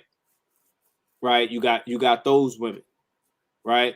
You know, the ones that they pretty much want the best of both worlds. You know what I'm saying? And then, you know, you got and another thing that all this feminism has produced, you know, because most of this is liberal agenda. Is liberal. There's not too many feminists on the right. This is a left-wing ideology, most of it. And along with that comes all the other identity politics, such as the alphabet, you know, the alphabet groups and things like that. So now, you know, now it has become a fight for all groups, you know, alphabet and otherwise, against heterosexual men, and in our particular case, heterosexual black men. So we are the you know, the everybody's problem. We just everybody's headache, right? But you know, like the only thing black women got on us is the abuse argument. You know what I'm saying? Like, I mean, that's the only thing they got, that they being abused and some shit like that, or, you know, that we make them feel bad, and you know, we don't, like, we're taking up attention so as to conceal their own pain, which is a bunch of bullshit. I'm just. If you look at the numbers, I'm thinking either you talking about domestic violence, or are you talking about emotional abuse, or are you talking about domestic violence? The domestic violence, 40% of reported, and I gotta emphasize reported cases domestic. I mean, I'm not telling you anything new. You know this stuff already. Yeah, I know. You know what I'm saying? Me and you we've done our due diligence with this stuff already. You know what I'm saying? But at the end of the day, like, just based on those numbers, they don't even control much of that argument. It's just a small, maybe, majority lead, a very small lead that men might have over women in reference to physical shit. At the end of the day, they start the fights. They just lose them. Hey, bro, look. Nah, man, these women don't just start fights. They start multiple fights. Yeah. Like, I'm just saying, like, a man has to be really actually pushed, like, to the fucking precipice for him to actually even want to fucking harm a lady, man. Yeah, most men, absolutely. Most. I mean, yeah, I'm not gonna say there's never situations in which men are abusive. I can't say that. That's just not the truth. Because some guys will do that shit. But to argue, you know, like these women arguing like they're perfect little fucking angels and they got pixie dust, you know, exuding from their pores. It's bullshit, man. Like the woman who founded the first, domestic violence shelters, Erin Pizzi, she knew the truth from the jump. All this shit is cap, bro. It's intellectual dishonesty. It's Betty Crocker bullshit, bro. And at some point, it's got to come to a close. Like, you want to come to the manosphere, talk shit about us or whatever. And basically, they came after, one of these chicks wrote an article and she put Dr. Thunder in the motherfucker. You know what I'm saying? Like, wait a minute. All that shit is an attempt to do some cancelization. You know what I'm saying? Like, we're going to cancel him and we're going to drag him through, you know, the gauntlet of female, you know, like guilt tripping and some shit. Man, fuck all that. Go ahead, Marcus. Speak on it, Marcus. Nah, it will. Talk about this situation. Well, I mean, you deal with I'm not gonna say bust you out, but thing is, you know the game. Yeah, I mean, you know, you can say it. I think everybody. No, I'm gonna say, I don't have to, man. You know the game, so yeah, you're probably more knowledgeable than me in this shit. Yeah, I mean, you know, these girls, you know, they do what they do. They, how can I say? They finesse. Finesse, yeah. Right, that's the word of the times. You know, they finesse. I hate that word. Right. So, you know, hot girl summer and all of that, right? So, I mean, that's just another this is just another example of that. And I said on I think either Facebook or maybe even on here, you know, this hot girl summer attitude is going to get a lot of women hurt. Going to a lot of them hurt, a lot of them killed. And we're supposed to have sympathy because they failed at grifting. You understand what I mean? They failed at grifting. You know, if you're going to be a grifter, you better pack a pistol with some of these guys. You know, with that situation with the girl in Houston, I mean, you ain't hear much else about it, but I mean, I don't know what kind of investigation they doing, but there's no way in the world that this man drove from Florida to Texas and didn't know where he was going. This girl does not have her. She, huh? No, you talk about another example of the same thing. Okay, I'm sorry. Yeah, we talking about. I mean, I know we in this video is about the recent situation with this girl y'all speaking on, but I was talking about the Mercedes Moore because I think you used that as an example, correct? Yeah, I did. Yeah. Yeah. So what I'm saying is, you know, you have that situation, Mercedes Moore situation, where they tried to make it like he's just some crazed random fan. Get out of here. I know how these girls get down, and that dude, there's no her real name is not on the internet. How do you get her address? How do you know where you're going? Hey, look! Before y'all conducting the conversation, we can't really hear all of it. So yeah, exactly. that dude knew where he was going. Yeah. So I mean, Marcus, we gotta, I understand. We can't hear what he's saying. So so like, let me explain. Oh, Marcus is chatting with somebody in the other room. Yeah, well, we gotta put Marcus on timeout, man. All right. Gotta put Marcus on timeout. He fucking the show up, man. But I mean, I get what he's saying though. He can come back in, man. Just I went down because he wrote on the walls after he killed her. But look, okay, so look, you got to talk to us, Marcus, man. You can't talk to your buddy, man. I know. No. Okay, I got to mute Marcus. Anyway, let me finish getting through this shit though. It ain't much more to this, man. Anyway, the triumph of the anti-ERA campaign was only partly due to matriarchist fears of losing traditional privileges. It also capitalized on the resentments felt by many women who deplored the changes which feminism had brought to their lives. This resentment can be encountered in many parts of the world.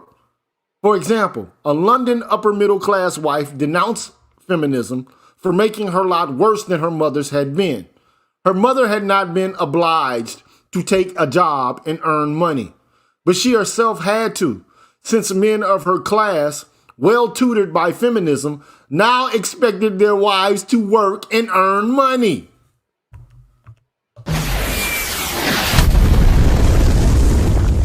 Wow. As she and most matriarchs see it, that a husband now helped in the kitchen or changed nappies or pushed prams is pitiful compensation for a wife's loss of privilege to stay home, out of the rat race, and be supported by a man in the style to which she was accustomed. Another London woman complained that feminism had killed off gallantry, and so a man no longer felt obliged to give up his seat on a crowded bus to a woman, however heavily laden she might be with briefcase, cosmetic handbag, and bulging grocery sacks. Even some yuppie feminists who have taken advantage of the new opportunities to rise in fields traditionally reserved for men have become impatient with radical feminists whose continuing clamor could provoke a male backlash and jeopardize their yuppie gains. They would therefore like to see radical feminism curbed or laid to rest. One of these, magazine editor Debbie Raymond recently said, "Women today have never had it so good. We can stay at home and look after hubby and the kids. We can go out and get a job. It's all equal opportunity. To take our clothes off or keep them on. The world is a woman's oyster. So what the heck is the problem?" In growing despair at the declining support for their cause among women of all kinds, radical feminists, especially the lesbian Luddites among them, have taken to denouncing non-feminist women or those they feel are not feminist enough. They call them cowards, traitors, collaborators, subalterns, and dupes of men, or pick-me's or some other such stupid shit. Anyway, however, despite losing momentum since the defeat of the ERA in the USA, feminism has succeeded worldwide in enlarging women's opportunities without reducing their traditional privileges. In the home and outside it, the world has indeed become a woman's oyster. That's worth going over again, bro. Despite losing momentum, feminism has succeeded worldwide in enlarging women's opportunities without reducing their traditional privileges.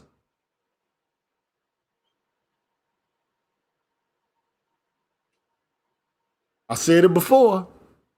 You want the rights of men, the privileges of men, without having the responsibility for fucking either one. I said that a long time ago when I first came on the airwaves of the YouTube. I said that. Both in the home and outside it, the world has indeed become a woman's oyster. The matriarchal social system has been obliged to accommodate the aspirations of tomboys and to legitimize the man-bashing propensity of termagants. And since no country has taken feminist egalitarian propaganda seriously enough to actually send boys and girls side by side into battlefields, that's changed. Okay? Women have improved their paradise without paying the price demanded by the feminist doctrine of gender equality. However, the fears of the matriarchs who oppose the ERA still remain. Whenever men take full and clear-eyed stock of the results of feminism, they may still insist on gender equality in every field, including the battlefield. Most women, of course, dread that day. And then he goes on and talks about on masculinism. And I ain't gonna go there today. But boy, that's a motherfucking doozy right there, what he says on masculinism. It is a doozy. And I'll probably end up doing that one tomorrow at my regular time. But you wrote about these veterans. Sometimes they get into the drug. hey, Marcus. There's areas get into this. Hey, Marcus. About a month ago. Yeah, Marcus on some other shit right now. But anyway, I wanted to share that with you. You know, at the end of the day, Chinwezu says you got matriarchs, tomboys, and termagants. And unfortunately, you know, Men don't even have the capacity, the ability. Like, men are so fucking stuck in the Stone Ages in relation to their own personal politics. They don't even know how to begin to look in their own self-interest. They don't even know how to do so. But I'm here to try to help you learn how to fucking do it. Ricky, you got anything to say, bro? You know, when it comes down to certain topics, as far as like the divestment movement, I think we should let them go. When they get to talking that mess, let them go. Let them be somebody else's problem. Bro, you know, look. Now that you talk about that, you know, look, man. I don't want anybody to get killed, but, you know, motherfuckers acting like they so safe with white boys. Like, I just don't understand, like, why they feel like they just super safe with Zaddy or some shit like that. Like, what makes you feel like you safe with them dudes? Especially like when you look at the statistics, their statistics on domestic violence is higher than ours. Yeah, I ain't got, man, to be quite honest, you know, I saw the comment she made, like, I'm tired of you colors or some shit like that. I tried to give you colors a chance. Yo, Black as Midnight ass gave the colors a chance. Like, this is what Frantz Fanon talked about when he talked about the delusion of some women, you know, like, in relation to race. Right. That's why I read Frantz Fanon, you know, and talked about that. You know, like, look.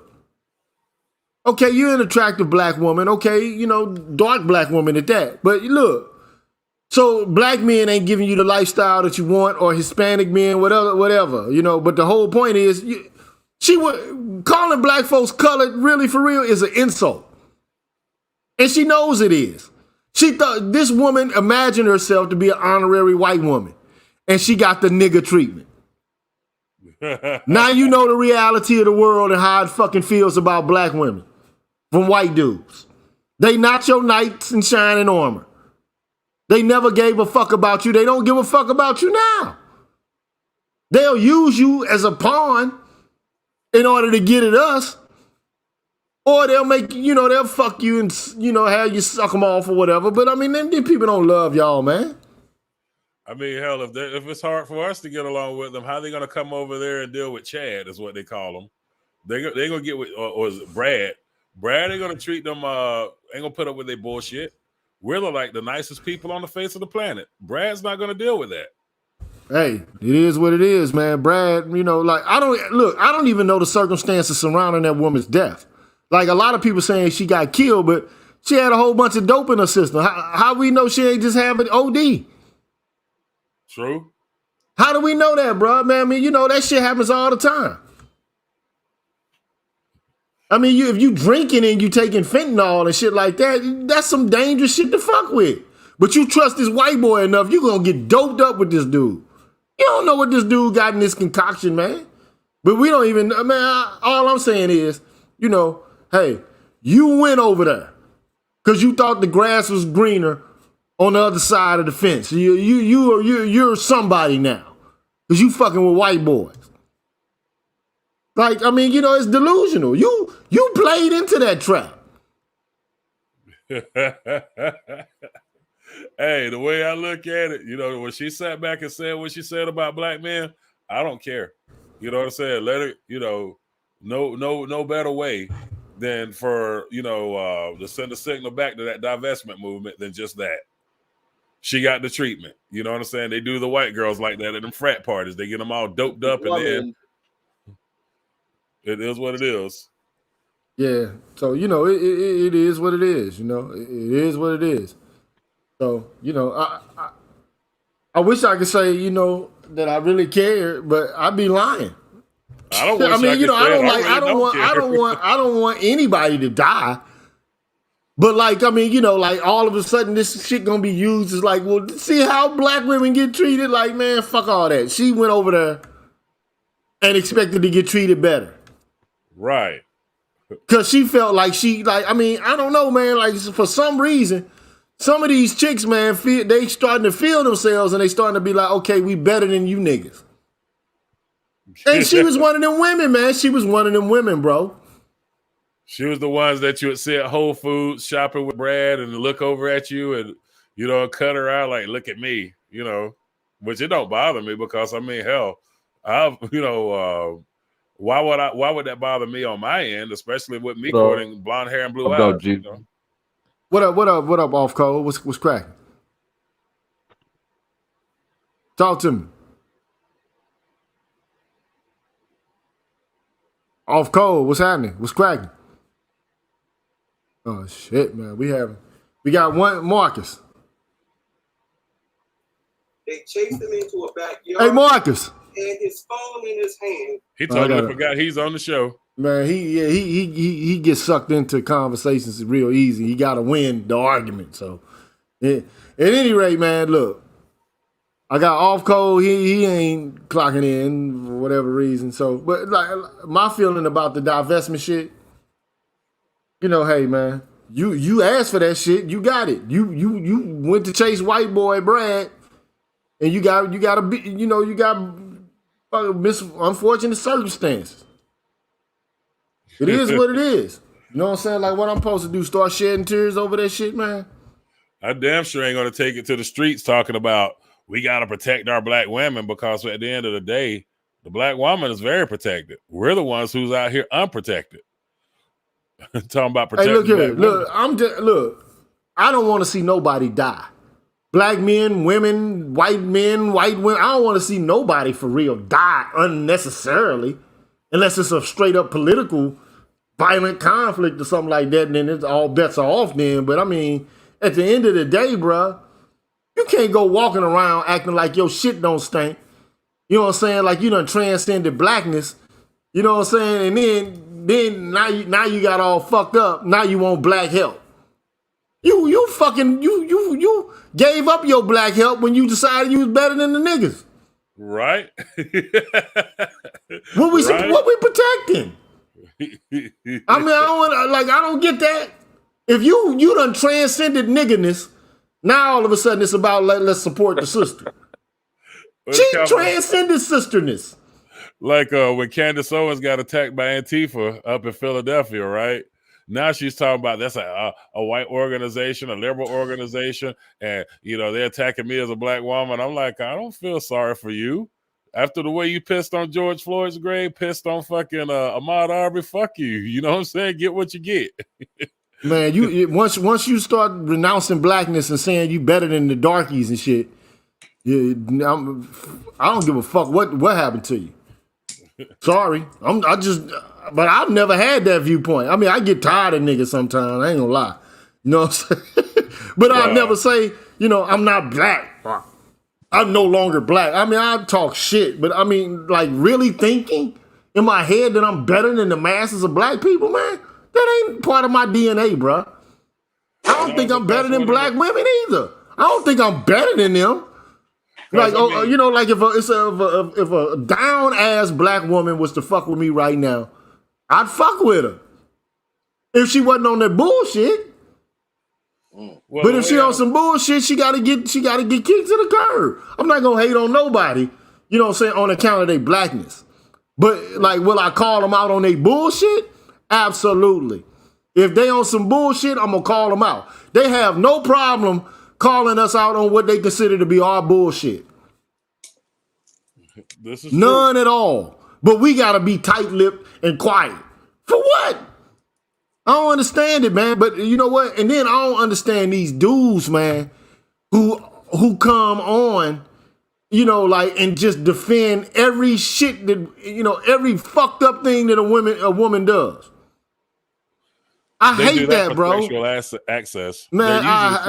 It can't be, bro. It's got to be something deeper than that, bro. Because these dudes can't be expecting that they're gonna smash everybody that they come and grandstand and virtue signal for. I know, but I never did that shit. No way. You know what I'm saying? I look at human beings like human beings, man. You got to think we're in our 40s, right? So being that we're in our 40s, there's a lot of people that they get their gratification online. They walk away from their keyboards feeling like, 100% now, where versus back in the day, you and I could go to the nightclub or to the bar and have a woman chat us up. They do that online now. Everything's electronic, which is scary. Man, ain't no way bro. I'm still too old school for that. Like I'm gonna meet you face to face. We gonna have I'm gonna see what you about right then and there. I ain't gonna say I ain't never took no risk, you know what I'm saying, with a chick or whatever the case may be. I done one night standed it and all that kind of crazy shit before. I ain't gonna say I ain't done it, but it just is what it is. I mean, it just is what it is, bro. But nowadays, man, like ain't no motherfucking way in the world, dog. Like I never felt comfortable with that online shit. I just never felt comfortable with it, bro. Sliding to me like it's kissing somebody's ass to, go in their DMs. Like, ooh, I'm DMing you and all this shit. Man, fuck all that. I ain't about to be brown nosing nobody like that. Fuck all that. Like I gotta have a natural conversation with a woman, man. Natural. You know what I'm saying? Yeah. Like it's gotta come up naturally. And it ain't like I'm just like trying my hardest to gain access. Like to me that shit like I'm desperate for a date if I'm on an app or some shit. Like I can't make it in the real world, so I ain't sociable enough on the real world to actually meet motherfuckers. Like that's how I look. I mean, I might be just a troglodyte and old, but that's just how I see it, man. Yeah, we're old. We're the elders now, man, because when you start looking at the way these kids interact on these apps and how long they spend on these apps, like when Twitter first came out, like, what the hell are you doing? I'm sending a tweet, but you just sent one. We used to approach it in the physical. They not, they online now. Yeah, it's weird. Yeah, I can't get with it, bro. But look, I'm at the 2-hour mark. I just wanted to drop some gems on you, shoot the gift for a quick little minute, you know what I'm saying? And drop that gem on you. You not have access to it yourself. It's a book. Start reading it tonight. Yeah, it's I'm gonna read the section on masculinism, on what's the name of that shit? What is it called? On masculinism. Because a lot of guys, like the alpha dudes or whatever the case may be, the guys that got all these strategies. I'm a real man, and most of y'all, your whole world is centered around women and shit. Right. Like imagine me, motherfucking. Like, I mean, you connected to women. There's no way you cannot be if you're a heterosexual male to some degree and you're not monking, okay? Exactly. But I mean, like to have everything in your life rotating around, like how do I get them? How do I convince them to do X, Y? Man, fuck, there's too much effort, bro. It's too much. It's too much effort, bro. Like why do I need game when the game is assigned me just from nature, from God? Right. What the fuck I need to learn some other guy telling me? You know what I'm saying? The only thing I wish a motherfucker would have told me is, hey man, these motherfuckers is treacherous. Don't bow down. Yep, don't give them what they want. I wish my mother would have gave me the game. You understand what I'm saying? My mom and dad both did. You know what I'm saying? Just give us game. Like, don't let us be out here getting taken advantage of, man. Like, for what? Our mothers need to be teaching us this game. They was part of the game. King Lemuel's mother in the Bible gave him game and let him know that shot of ass you fucking with, that ain't cool, bro. This is the woman that's worth more than diamonds and rubies and lapis lazuli and all that there. Them others, them just some throwaways. Them burners right there. Them hot pistols right there. That's the hot cell phone. Get rid of that. Yep. Well, shoot, Professor, I'm about to head to bed myself, man. 6 o'clock comes early. Hey, I know, bro. Get it in, bro. I'll holler at you later, bro. Thanks for dropping by. Hey, thanks for having me on. For sure. Sir Pookie, man, would you like to make a statement before we close this out, bro? Yes, sir. I'd be greatly appreciated. How you doing this afternoon, Gigi, this evening? What's good? What's good? How are you, sir? I'm doing good. I'm doing well. I've been listening on and off for the last, hour and a half. I mean, what you've been saying is, this shit is like groundbreaking. Like you always be coming with the heat, Gigi, and I appreciate the fact that you don't put no filter on it. You keep it hard and raw, like it needs to be, unadulterated the way it should be. To the point Well, you that know, you were I mean, saying there's different styles of expression, man. I'm just the veneer of civility and all that, man. Fuck all that. I'm not trying to be a professional right here. I'm just trying to be me, like I would be if you knew me unfiltered. Like if you knew me without all of the, the niceties related to professionalism and careerism and all of that. Just shooting like I'm in a barbershop or at the bar, just drinking. You know what I'm saying? Like this real shit, bro. just talking, yeah, Yeah, man, all that old. Yeah, it'll get intellectual because I am to some degree intellectual. I'm not a total idiot or anything like that. But I mean, that's all I'm saying is, bro. I'm just being real with y'all, bro. That's it. Because a lot of these people out here that are on this YouTube space, a lot of these individuals talk off scripts. Let's just be honest about this. A lot of these people they act like robots. They talk off scripts. I mean, it's just a lot of very integrated kind of structured things in them. And so, I mean, I don't think they could even see their biases. So a lot of times when we're talking about these people, like the woman that dropped the L magazine or whatever magazine that was, the critique on Obsidian's work. Like, I mean, if you just go through the content, it's just ridiculous. I mean, hot button words, putting labels, and inferring a lot, and no definitive evidence, but it's just crazy what we see out here. And when in the society that we're living in, as Black males, we're going out here naive and we don't really know what's going on. So, I mean, we just end up with the shit end of the stick, like completely, because it's just a lack of experience, a lack of foreknowledge. I mean, so you just get put out there in the situation and you're completely unaware. It's another thing that happens, it kind of ruins your experience. Like it kind of makes you not want to do anything.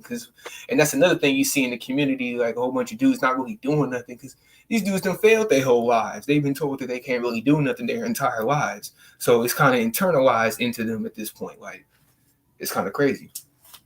Man, these guys better go out and find something they enjoy doing, man. That's what human being is supposed to be about, man. Being in the world, you're supposed to find something that you like to do and get at it, and opportunities, sometimes that you miss them and sometimes you fail at what you're trying to do, but gotta keep trying, man. Gotta keep hustling, bro. Even the things that I put my effort and energy into sometimes they fail. But I keep trying, man. You know what I'm saying? Like I just got to do what I like to do. You know what I'm saying? And hopefully, I could, monetize the shit that I do. But exactly. You got to think. You got to have that dualistic mindset about things. Like I started a detailing business. I started multiple YouTubes. I mean, I've been training. I'm in STEM programs right now I got a paid internship I'm doing in the summer. And I got a full-time job I'm going to be picking up for. That's going to be a pay raise, and it's going to be more hours during a period where their hours are down, people are out of work and stuff like that due to shutdowns and cases and stuff like that. I mean, no matter what environment you're in, you have to find a way to add purpose, something that satisfies you, something that you can hang your hat on. Like, just keeps you sane, man. Like, this is just like the thing, man. Yes, sir, man. Yes, sir. And, we going to work this thing out, man. Like look, I don't have a problem with women being able to express their viewpoints either, though. But it's like, okay, that station, man, like, been running, like, it's been running too long without any rebuttal for too long. You know what I'm saying? Like, at this point, it's the expectation is that we're going to be tight-lipped and shut up and just, yes, dear. And fuck no scholarships, shit. No help. I mean, like, come on now, like, this is ridiculous. I mean, so yeah, you got PhDs. You do have PhDs in the space, and I'm here to say, if any of these motherfucking women want to come have a conversation, they can come have it, and we can have a real for real conversation. But you're not gonna tell me, well, our experience is the only experience. The way we see things is the way it is, and you gotta dial into our pain and you gotta be quiet now and let us step up and take the lead, and we don't have to feel what you feel. Man, fuck all that. Like, we gonna have a real conversation of what? Or you want to have this conversation in front of all these damn white people? Really, what this is all about? To be perfectly honest, all this shit is about regurgitating some shit that white women like to hear, and they'll pay you for it. You know what I'm saying? And then, you get pats on the back and you'll get a shot of endorphins or some bullshit like that. You ain't really trying to have this conversation with no real Negroes, man. Not for real, bro. Biscuits. You know what I'm saying? It just is what it is, bro. But you know what, man? I've been on this joint, man, for 2 hours. I'm about to sign off. Damn, Chaos, man. It's time for me to go, man. I'm tired, bro. Well, okay, brother. I just wanted to say I appreciate you allowing me the opportunity to come up here, brother. And I hope in the future, when you have more streams, that opportunity will be allotted in the future times. Thank you, brother. For sure, man. Be successful, man. I'm glad that you're enjoying yourself, man, and you're getting things done and exhibiting some agency, man. Be peaceful, man. Off Code, you got any final words you want to hit us with?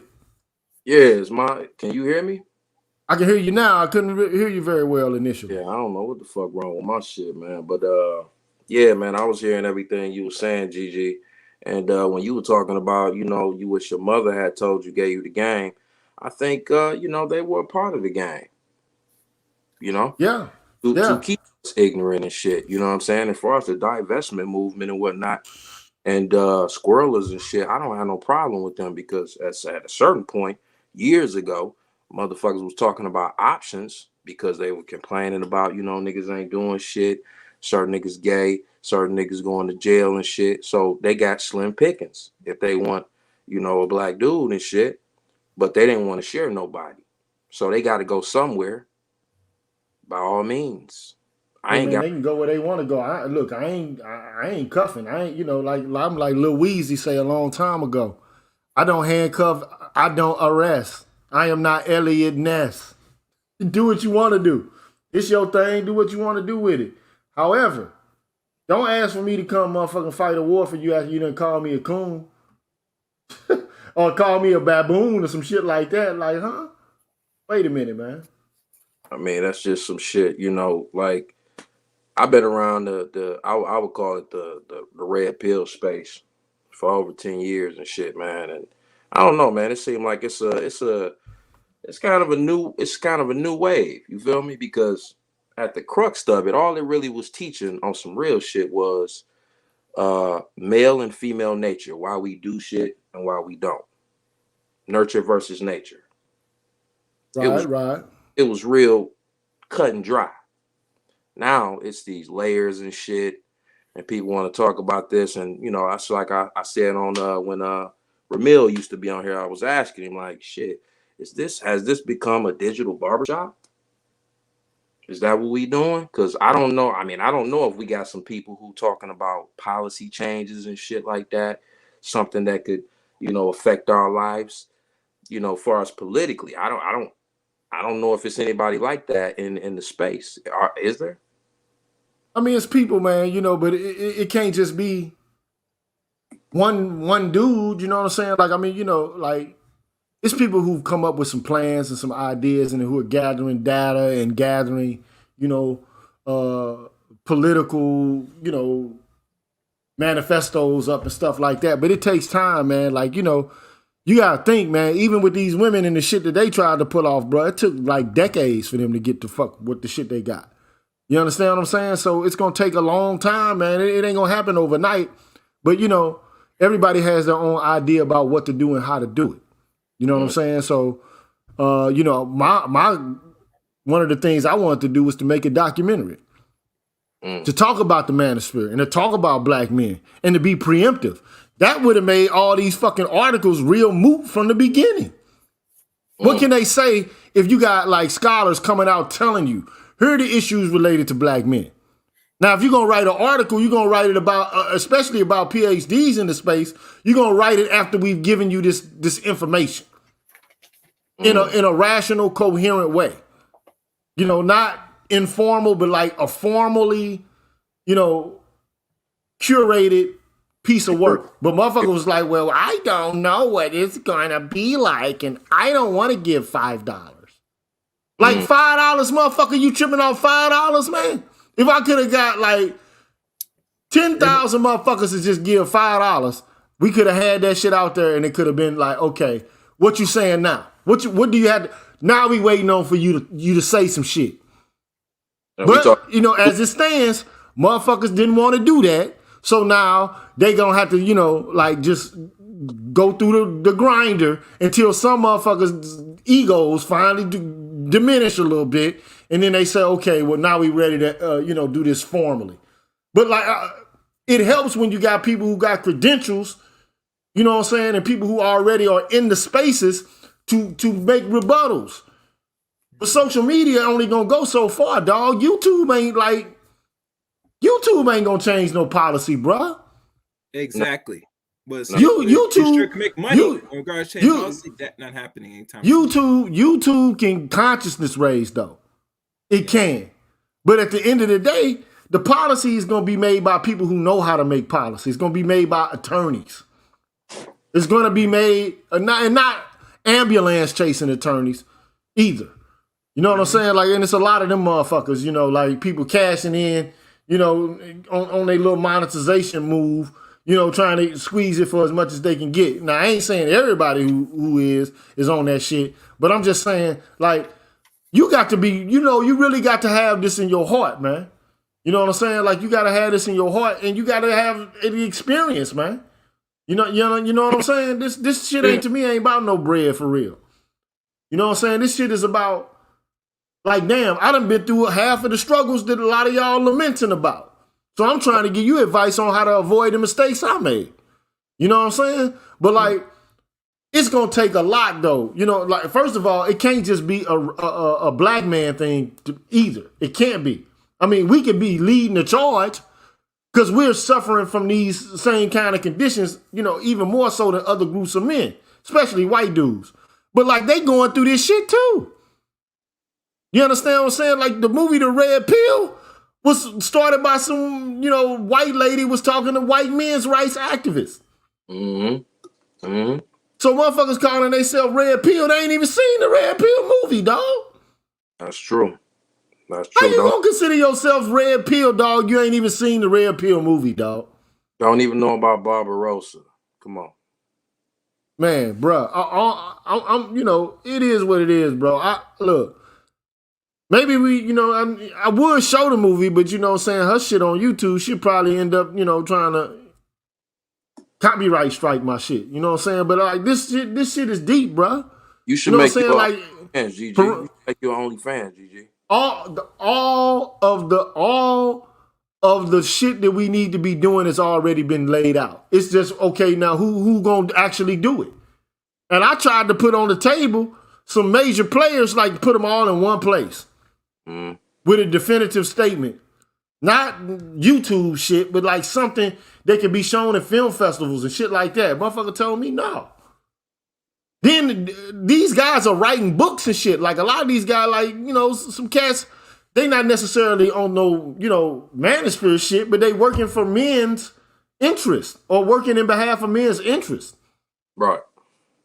Motherfuckers like, we don't need y'all. Y'all was wrong with us. Okay, well, fuck it then. What you want me to do? I think that's one of the issues too, GG, specifically when it comes to us. You know what I'm saying? Then you got Negroes we competing with each other for the same circle of dollars or whatever. I'm like, to me, it ain't even no competition. I'm just doing what I'm doing. Like, I'm not trying to fucking become, you know, like some YouTuber star or some shit like that. That's not my objective, bruh. My objective is to give you as much information as I can so you can strategize about your life in a way, you know, to where you don't have to suffer like some of the shit that I did. That's what I'm trying to do, bro. You know what I'm saying? So at the end of the day, man, you know, I appreciate you for coming on, man. But I am at this point, man, I'm hungry. I'm getting hangry. You know what I'm saying? At this juncture, so I need to get some grub in my belly, man. You know what I mean? That's what's up. Just got me a little computer, man, and I make beats and shit like that, man. I got, I'm trying to work on this content for this channel. I probably was like a little you know, premature in putting up the content because I probably need more of it. But you know, fuck it. When I start, it don't stop. You feel me? That's what's up. That's what's up. Last thing though, Gigi, I think that you know, our culture pretty much raises us to be like what you talking about, as far as you know, not really supporting each other and shit. And that's something that we we talk about a little bit. Some of us talk about it a little bit, but I don't think we talk about that enough. You know what I'm saying? We've been raised to be individuals. It don't even matter if motherfuckers call themselves manosphere or whatever. That don't even matter. You know what I'm saying? We don't really fuck with each other like that. Yeah, but you know, hey man, you know, we live in a neoliberal capitalist culture, man, that tells us it's all about the pursuit of our own, you know, negative liberty. That's just how it is. And you know, I wish it was different, you know what I'm saying, and we had some, you know, sort of collective spirit about ourselves. But at the current moment, man, you know, it's like everybody want to be the HNIC. You know what I mean? Or be that dude like the star, you know, like you know, the breakout guy or something. You know what I'm saying? What they call it, where everybody want to be trending or something like that. Man, fuck, I don't give a fuck about that, bro. Trending, you know? It seems like it doesn't affect other groups of males in this society, in this capitalist society, neoliberal society, like it does us. That's my point. Yeah, for sure. So we got Wale here, man. What's good, bro? What's going on, player? Holler at me, dog. Can you hear me? Yeah, I can hear you, bro. All right. No, I was literally just scrolling and I saw the topic, so I figured you probably was building on the Elle magazine situation. No, actually I wasn't. You know, but I mean, I guess that was the magazine where the woman was writing about the manosphere. Yeah. Yeah, well, you know, like my thoughts on that is, you know, we should define ourselves and, you know, not worry about other people trying to define us. Because basically what they're going to do is mischaracterize and caricaturize us. You know what I'm saying? That's why initially I wanted to do, you know, like a documentary. I was going to have Tommy Curry on it. You know what I'm saying? Dr. Neal, Dr. Johnson, Dennis Sperling, a few other scholars, you know what I'm saying, was going to actually be participants in it. And even I even introduced, you know, invited people from the manosphere to try to get behind it so we could be preemptive. And this is all the time, you know, doing BLM and all this. Yeah. We could have actually made a statement that, you know, like, look, these are our concerns. Yeah. And done it in a formal way, you know what I'm saying? And could have been preemptive, but, you know, guys don't want to be preemptive, man. They want to be trending and shit. You know what I'm saying? So let them trend, man. Yeah, you know what I'm saying? Like, you know, if that's what it's about. If YouTube is the extent to which, you know, your ambitions are directed, you know what I'm saying? Then fuck it then. You know, like, what am I supposed to do, bro? Yeah. You know what I'm saying? Like, and then you got motherfuckers calling me like I'm trying to, like, you know, get rich or something. Like, dude. Bruh, yeah, all I tried to do was start a fucking crowdfunding campaign, bro. And motherfuckers looked at me like I'm trying to take, like, fleece y'all pockets and shit. Like I was about to take the money, you know what I'm saying? Like take 50 G's and buy a motherfucking, like, a Camry or some shit. Cause that's all you can get with 50 G's anyway.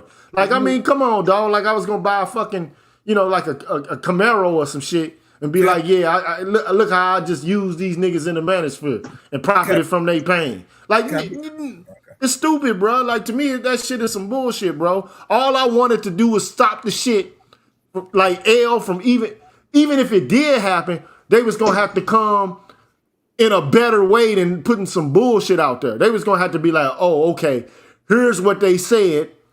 Here are their main points. They can't just cherry pick or whatever the case may be. They got to look at the big picture. You know what I'm saying? And see the big arguments that we're making. But instead, you know, hey, motherfuckers, everybody want to be the big chief and monetize their channel and be like the big YouTube nigga. Fuck all that, man. Like, it is.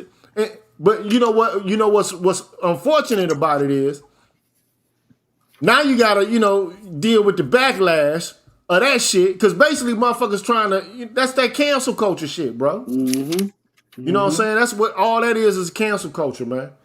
You know what I'm saying? The only way to survive it is to out-organize it, you know, because they good at using the instruments that they have at their disposal to attack. And if you don't know how to defend yourself against the attack, you know, But I think it requires having a vision that goes beyond lining your pockets and having a lot of subscribers on YouTube. And I think that it also requires leadership that I don't think that this space has necessarily seen yet, or maybe hasn't had the appetite for. I guess folks felt like it wouldn't be needed. Yeah, I But mean, if like I said before, bro, people got grand visions. Like, I'm not trying to sell nobody shit for real, other than, you know, hey, bro, we are in a situation that's unfortunate, and some of the things being said about us are half truths. They're not telling the whole story, the full story. You know, they're not really verifying what they're saying with data. And if they do use data, they only, you know, they use, you know, well, you know, like you incomplete studies and shit like that, man. Like, look, you might need to go over to Twitter and start using the spaces over there, because I don't know if you know Brother Torrin Walker. yeah, I know. You know, I know of him. I don't know him personally. You know, I haven't really. He had a phenomenal space about a week ago where he had Dr. Tommy Curry lead a discussion on Black male studies. Had more than 1,500 people watching or listening live. But a brother by the name of Tim, forget his name, but he's like a political pundit, and he has over like 100,000 followers on Twitter. But long story short, that discussion led to brothers to saying that a back channel needs to get started where we can start amplifying the message and come up with a game plan to start getting our voice in periodicals and in papers, the same way that the feminists go about doing it. Like, we can use those same strategies. I just think it takes a bit more organization. And I think the good thing is you're starting to see some of that organization on Twitter. And so maybe Twitter will be the forefront of it, and maybe YouTube will learn a lesson from what the brothers on Twitter are doing. Yeah, so, you know, like I said before, though, like, it's gonna take, like, Tommy Curry is in a poised position to actually do a lot of this work, but he ain't gonna come to it with the kind of vitriol, you know, like, he ain't gonna come with the anger part of it, you know, like we would, because, you know what I'm saying, his professionalism can't allow him to do that. You know what I'm saying? I mean, but, you know, and you know, he hasn't had some of the experiences some of us have had either. But he's empathizing with us and the shit we going through, and beginning to start a conversation. Not like, it's gonna take people like him, Dr. Johnson. You know what I'm saying? Yeah, Dr. Dr. Neal. Johnson he was there. He was on that space. Like I said, So it's gonna take them brothers, man, and we are part of the manosphere, man. You know, I can't say Tommy Curry is, but I can say Dr. Johnson is. You know what I'm saying? And I can say Dr. Neal is. You know, but, you know, like, it's gonna take academics. It's gonna take attorneys. It's gonna take that, bro. It's gonna take journalists. It's gonna take people like Terrain Walker. It's gonna take them. It's gonna take all y'all, man. And then, like, it's gonna take support, like all the different ideologies that exist here. They gotta, you know, like, at some point they're gonna have to be suppressed, and we're gonna have to find some unitary voice and focus. You know what I'm saying? Things everybody can agree on and run with that. And because these women ain't doing shit but repeating what they got from the 70s, bro. Yeah, all they got is the same. The only thing they doing is regurgitating the same shit that was said in the Combahee River Collective, bro. I think this is what has to be said and what we all can agree on, right? Black men need to have a voice on these digital platforms, and black male feminists cannot speak for us, right? I think those have to be the two, because what they'll try to do is they'll say, well, look, black men got a voice, and then you'll get dudes like Damon Young that'll be speaking as black men, or what's the dude who just did the Cosby docuseries. So I think that we have to clarify that, like, black men, regardless of what your position is, I don't care if you're conservative, I don't care if you're nationalist, leftist, whatever it is, but, like, we got to agree that we have to protect our voice. Like, one of the recommendations I put out like 2 weeks ago after the Fresh and Fit situation, I said Fresh and Fit just put a mainstream target on this space, and I said black feminists are going to pounce on it, and this is going to become an opportunity for them. So I said black men, especially on YouTube, need to think about creating like a black male content creator association. Just how like the NBA players got like an NBA association. Like we need to create something where we kind of like form into a larger group and like can have our perspectives kind of like represented. So that way when these attacks come, we have like an official something that we can respond through. Right now, we responding to L Magazine with YouTube videos. Like we don't have nobody from the magazine reaching out to us for like, you know, responses or bylines, anything like that. That's because we're not organized. Well, you know, and not only that, see, a lot of people don't know how the journalism game go. See, a lot of times, you know, these freelance writers be writing and they be like asking for like pieces that have a certain topic and shit like that, and they be welcoming, you know, specific topics. And it's unfortunate, man. Nobody's really actually, you know, soliciting the voice of black men because, you know, unless it's, you know, diverse and inclusion, you know, like that shit. Which look. Don't ask me about diversity and inclusion because all that shit is a buzzwords for either you gay or you a woman. Absolutely. Or you're a gay woman, bruh. You know what I'm saying? Like if you're a black heterosexual man, that shit ain't really diverse. And then your ideas are regressive. Yeah. You know what I'm saying? That's all it is code word for. So they can take and then like the people from these so-called minorities within minority groups, what they get to do is they get to fucking parade about their pain in front of white people and shit, and about how savage we are. You know what I'm saying? And basically all that is an apology for the carceral state and the fucking, you know, usher and issue social death to us, man.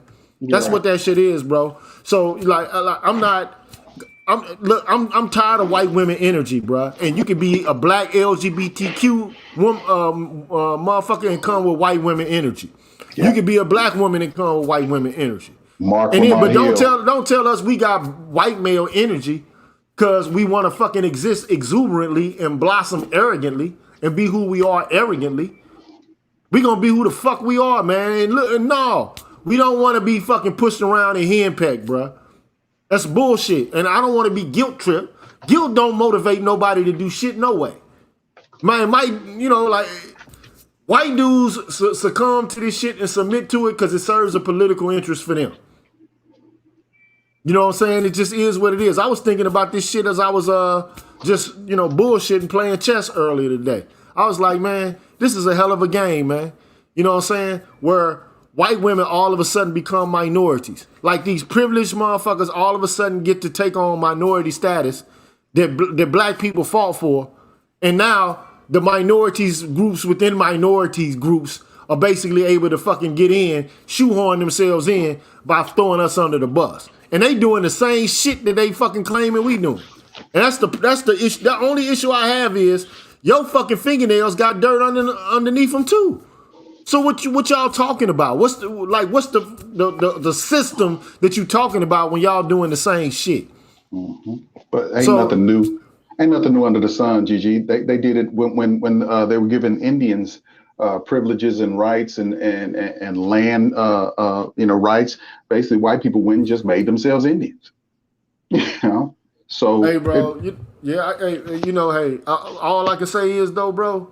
You know, some of what Wally said is true. You know, we need to have a guild of some kind. You know what I'm saying? We do. You just called it the voice of black men. Like there's a brother on Twitter who created something called the Faithful Black Men's Association, and I don't know how many thousands of followers he got already. But like, it started as a joke, but it built. Imagine if you were to create like you know the dude what's the white boy name? Sean King. Him, doing the whole like BLM shit. Him and another one of them opportunists got together to revive Frederick Douglass's paper, The North Star. They made like a big splash, press conference, all this stuff about it.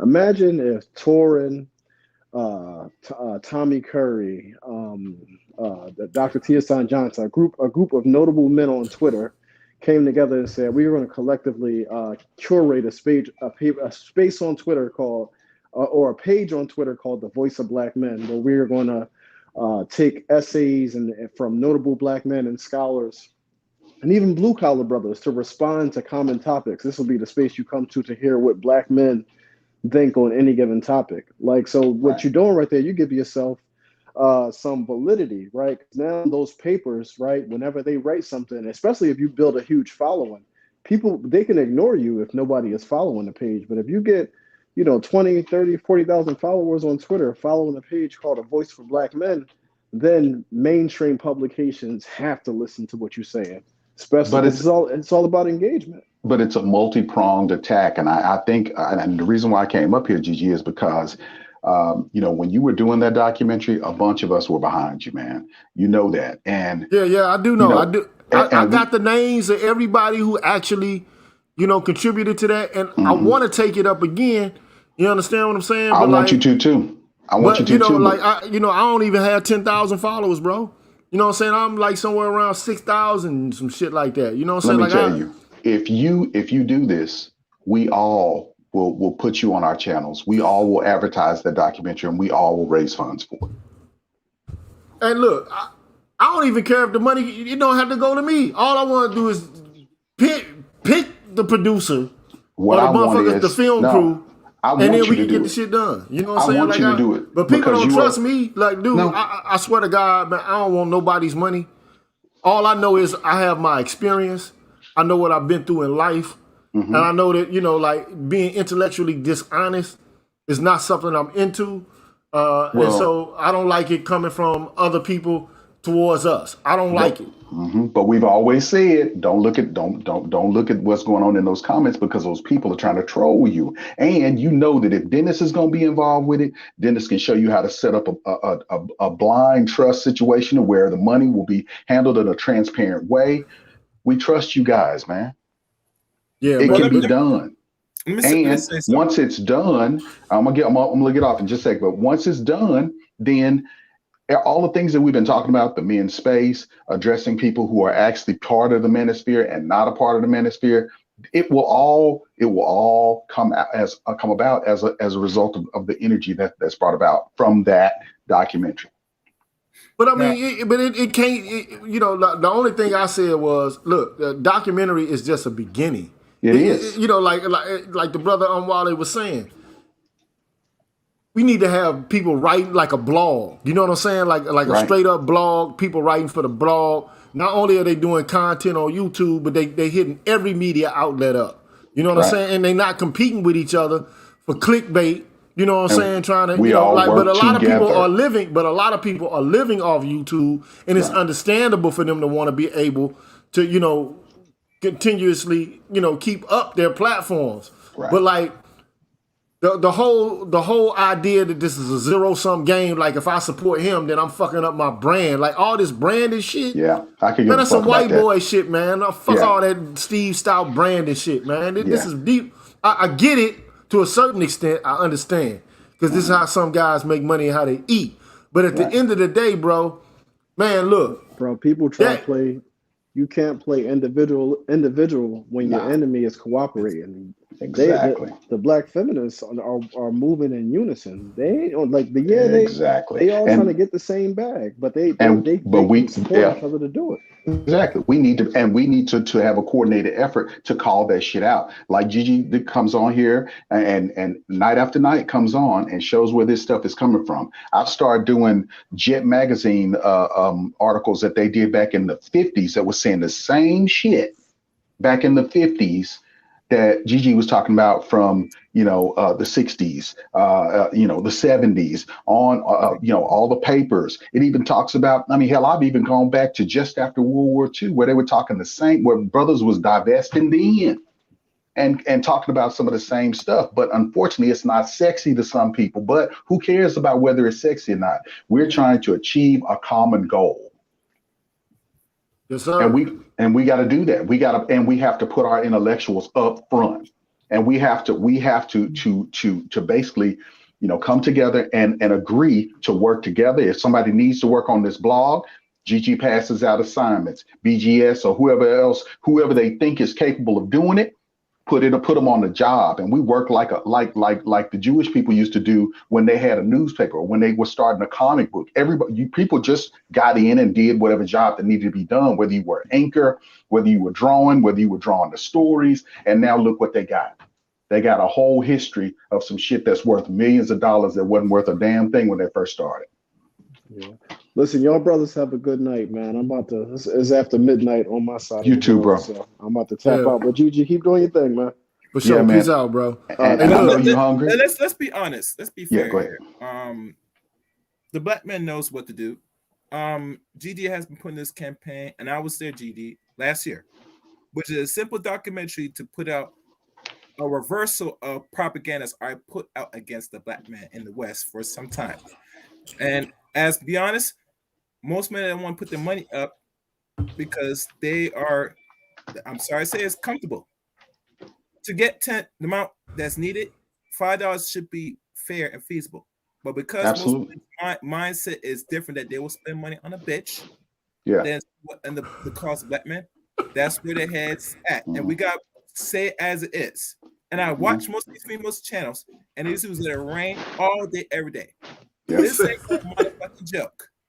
So I if say- they really care about the interests of black men, Yeah, the they time don't. really, if you want to keep it 100, is now.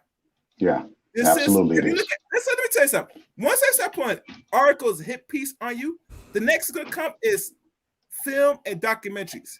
You're damn right. They have right now are poppy show or small talk. You haven't seen nothing yet where they already have implants down the line. So let me get serious. Say before that happens, you're put out your own film and put out your own form of documentary. I'm telling you, hey, bro, look, I told you, at some point, the men in this space, man, are gonna have to start doing some public relations. I even did a video on it. Damn right. I said it a long time ago. Now, it's cool for us to talk and to vent. Like, we should be able to do that unfettered, no matter how nasty it sounds, no matter how we curse, no matter if the language we use is, inflammatory, we should be able to say that. You understand what I'm saying? But at the end of the day, bro, like, I didn't even want to be in the documentary. All I wanted to do was to do the organizing. I ain't asked to get paid, like, to pay pay me to do it. Like, I didn't even factor that shit into the budget. You understand what I'm saying? I was gonna do this shit just to, dude. I'm like, But you know what? Don't feel bad about that shit. Don't feel bad about that shit. Fuck that. I don't feel bad about it. You supposed to pay yourself, and we expect you to pay your fucking self. And then on top of that, you're gonna probably gain some profit from it. But what you do with the profit is gonna be, look, like I said, we trust you, man. We trust that whatever you deem necessary to do with the money is what you deem necessary to do the money for the cause. I mean, once you up there, you got to be unapologetic for the leadership position that you hold. I mean, you stepped out on faith and on education and on your life experience, and you said, I'm going to take up this fucking torch. I'm going to take up this mantle, and I'm going to do something with it. And I want y'all to support me. Be unapologetic about that shit. Fuck these motherfuckers. It's just like the trolls. They come out in your page that you cuss out. It's the same. They get the same fucking disdain that the rest of these motherfuckers get that don't support where we trying to go. If you don't go, that's fine. When you on top, don't come talking to me then. Don't come talk to me then. You didn't want to get on board then. Don't bring your ass around here later on. I hear you, bro. I mean, if I get to 10,000 subscribers, I'll follow. I'll try that motherfucker again. You know what I'm saying? Well, man, look here. Anything I can do to help, goddamn it, you got me. I think I've been reached out on you on Facebook.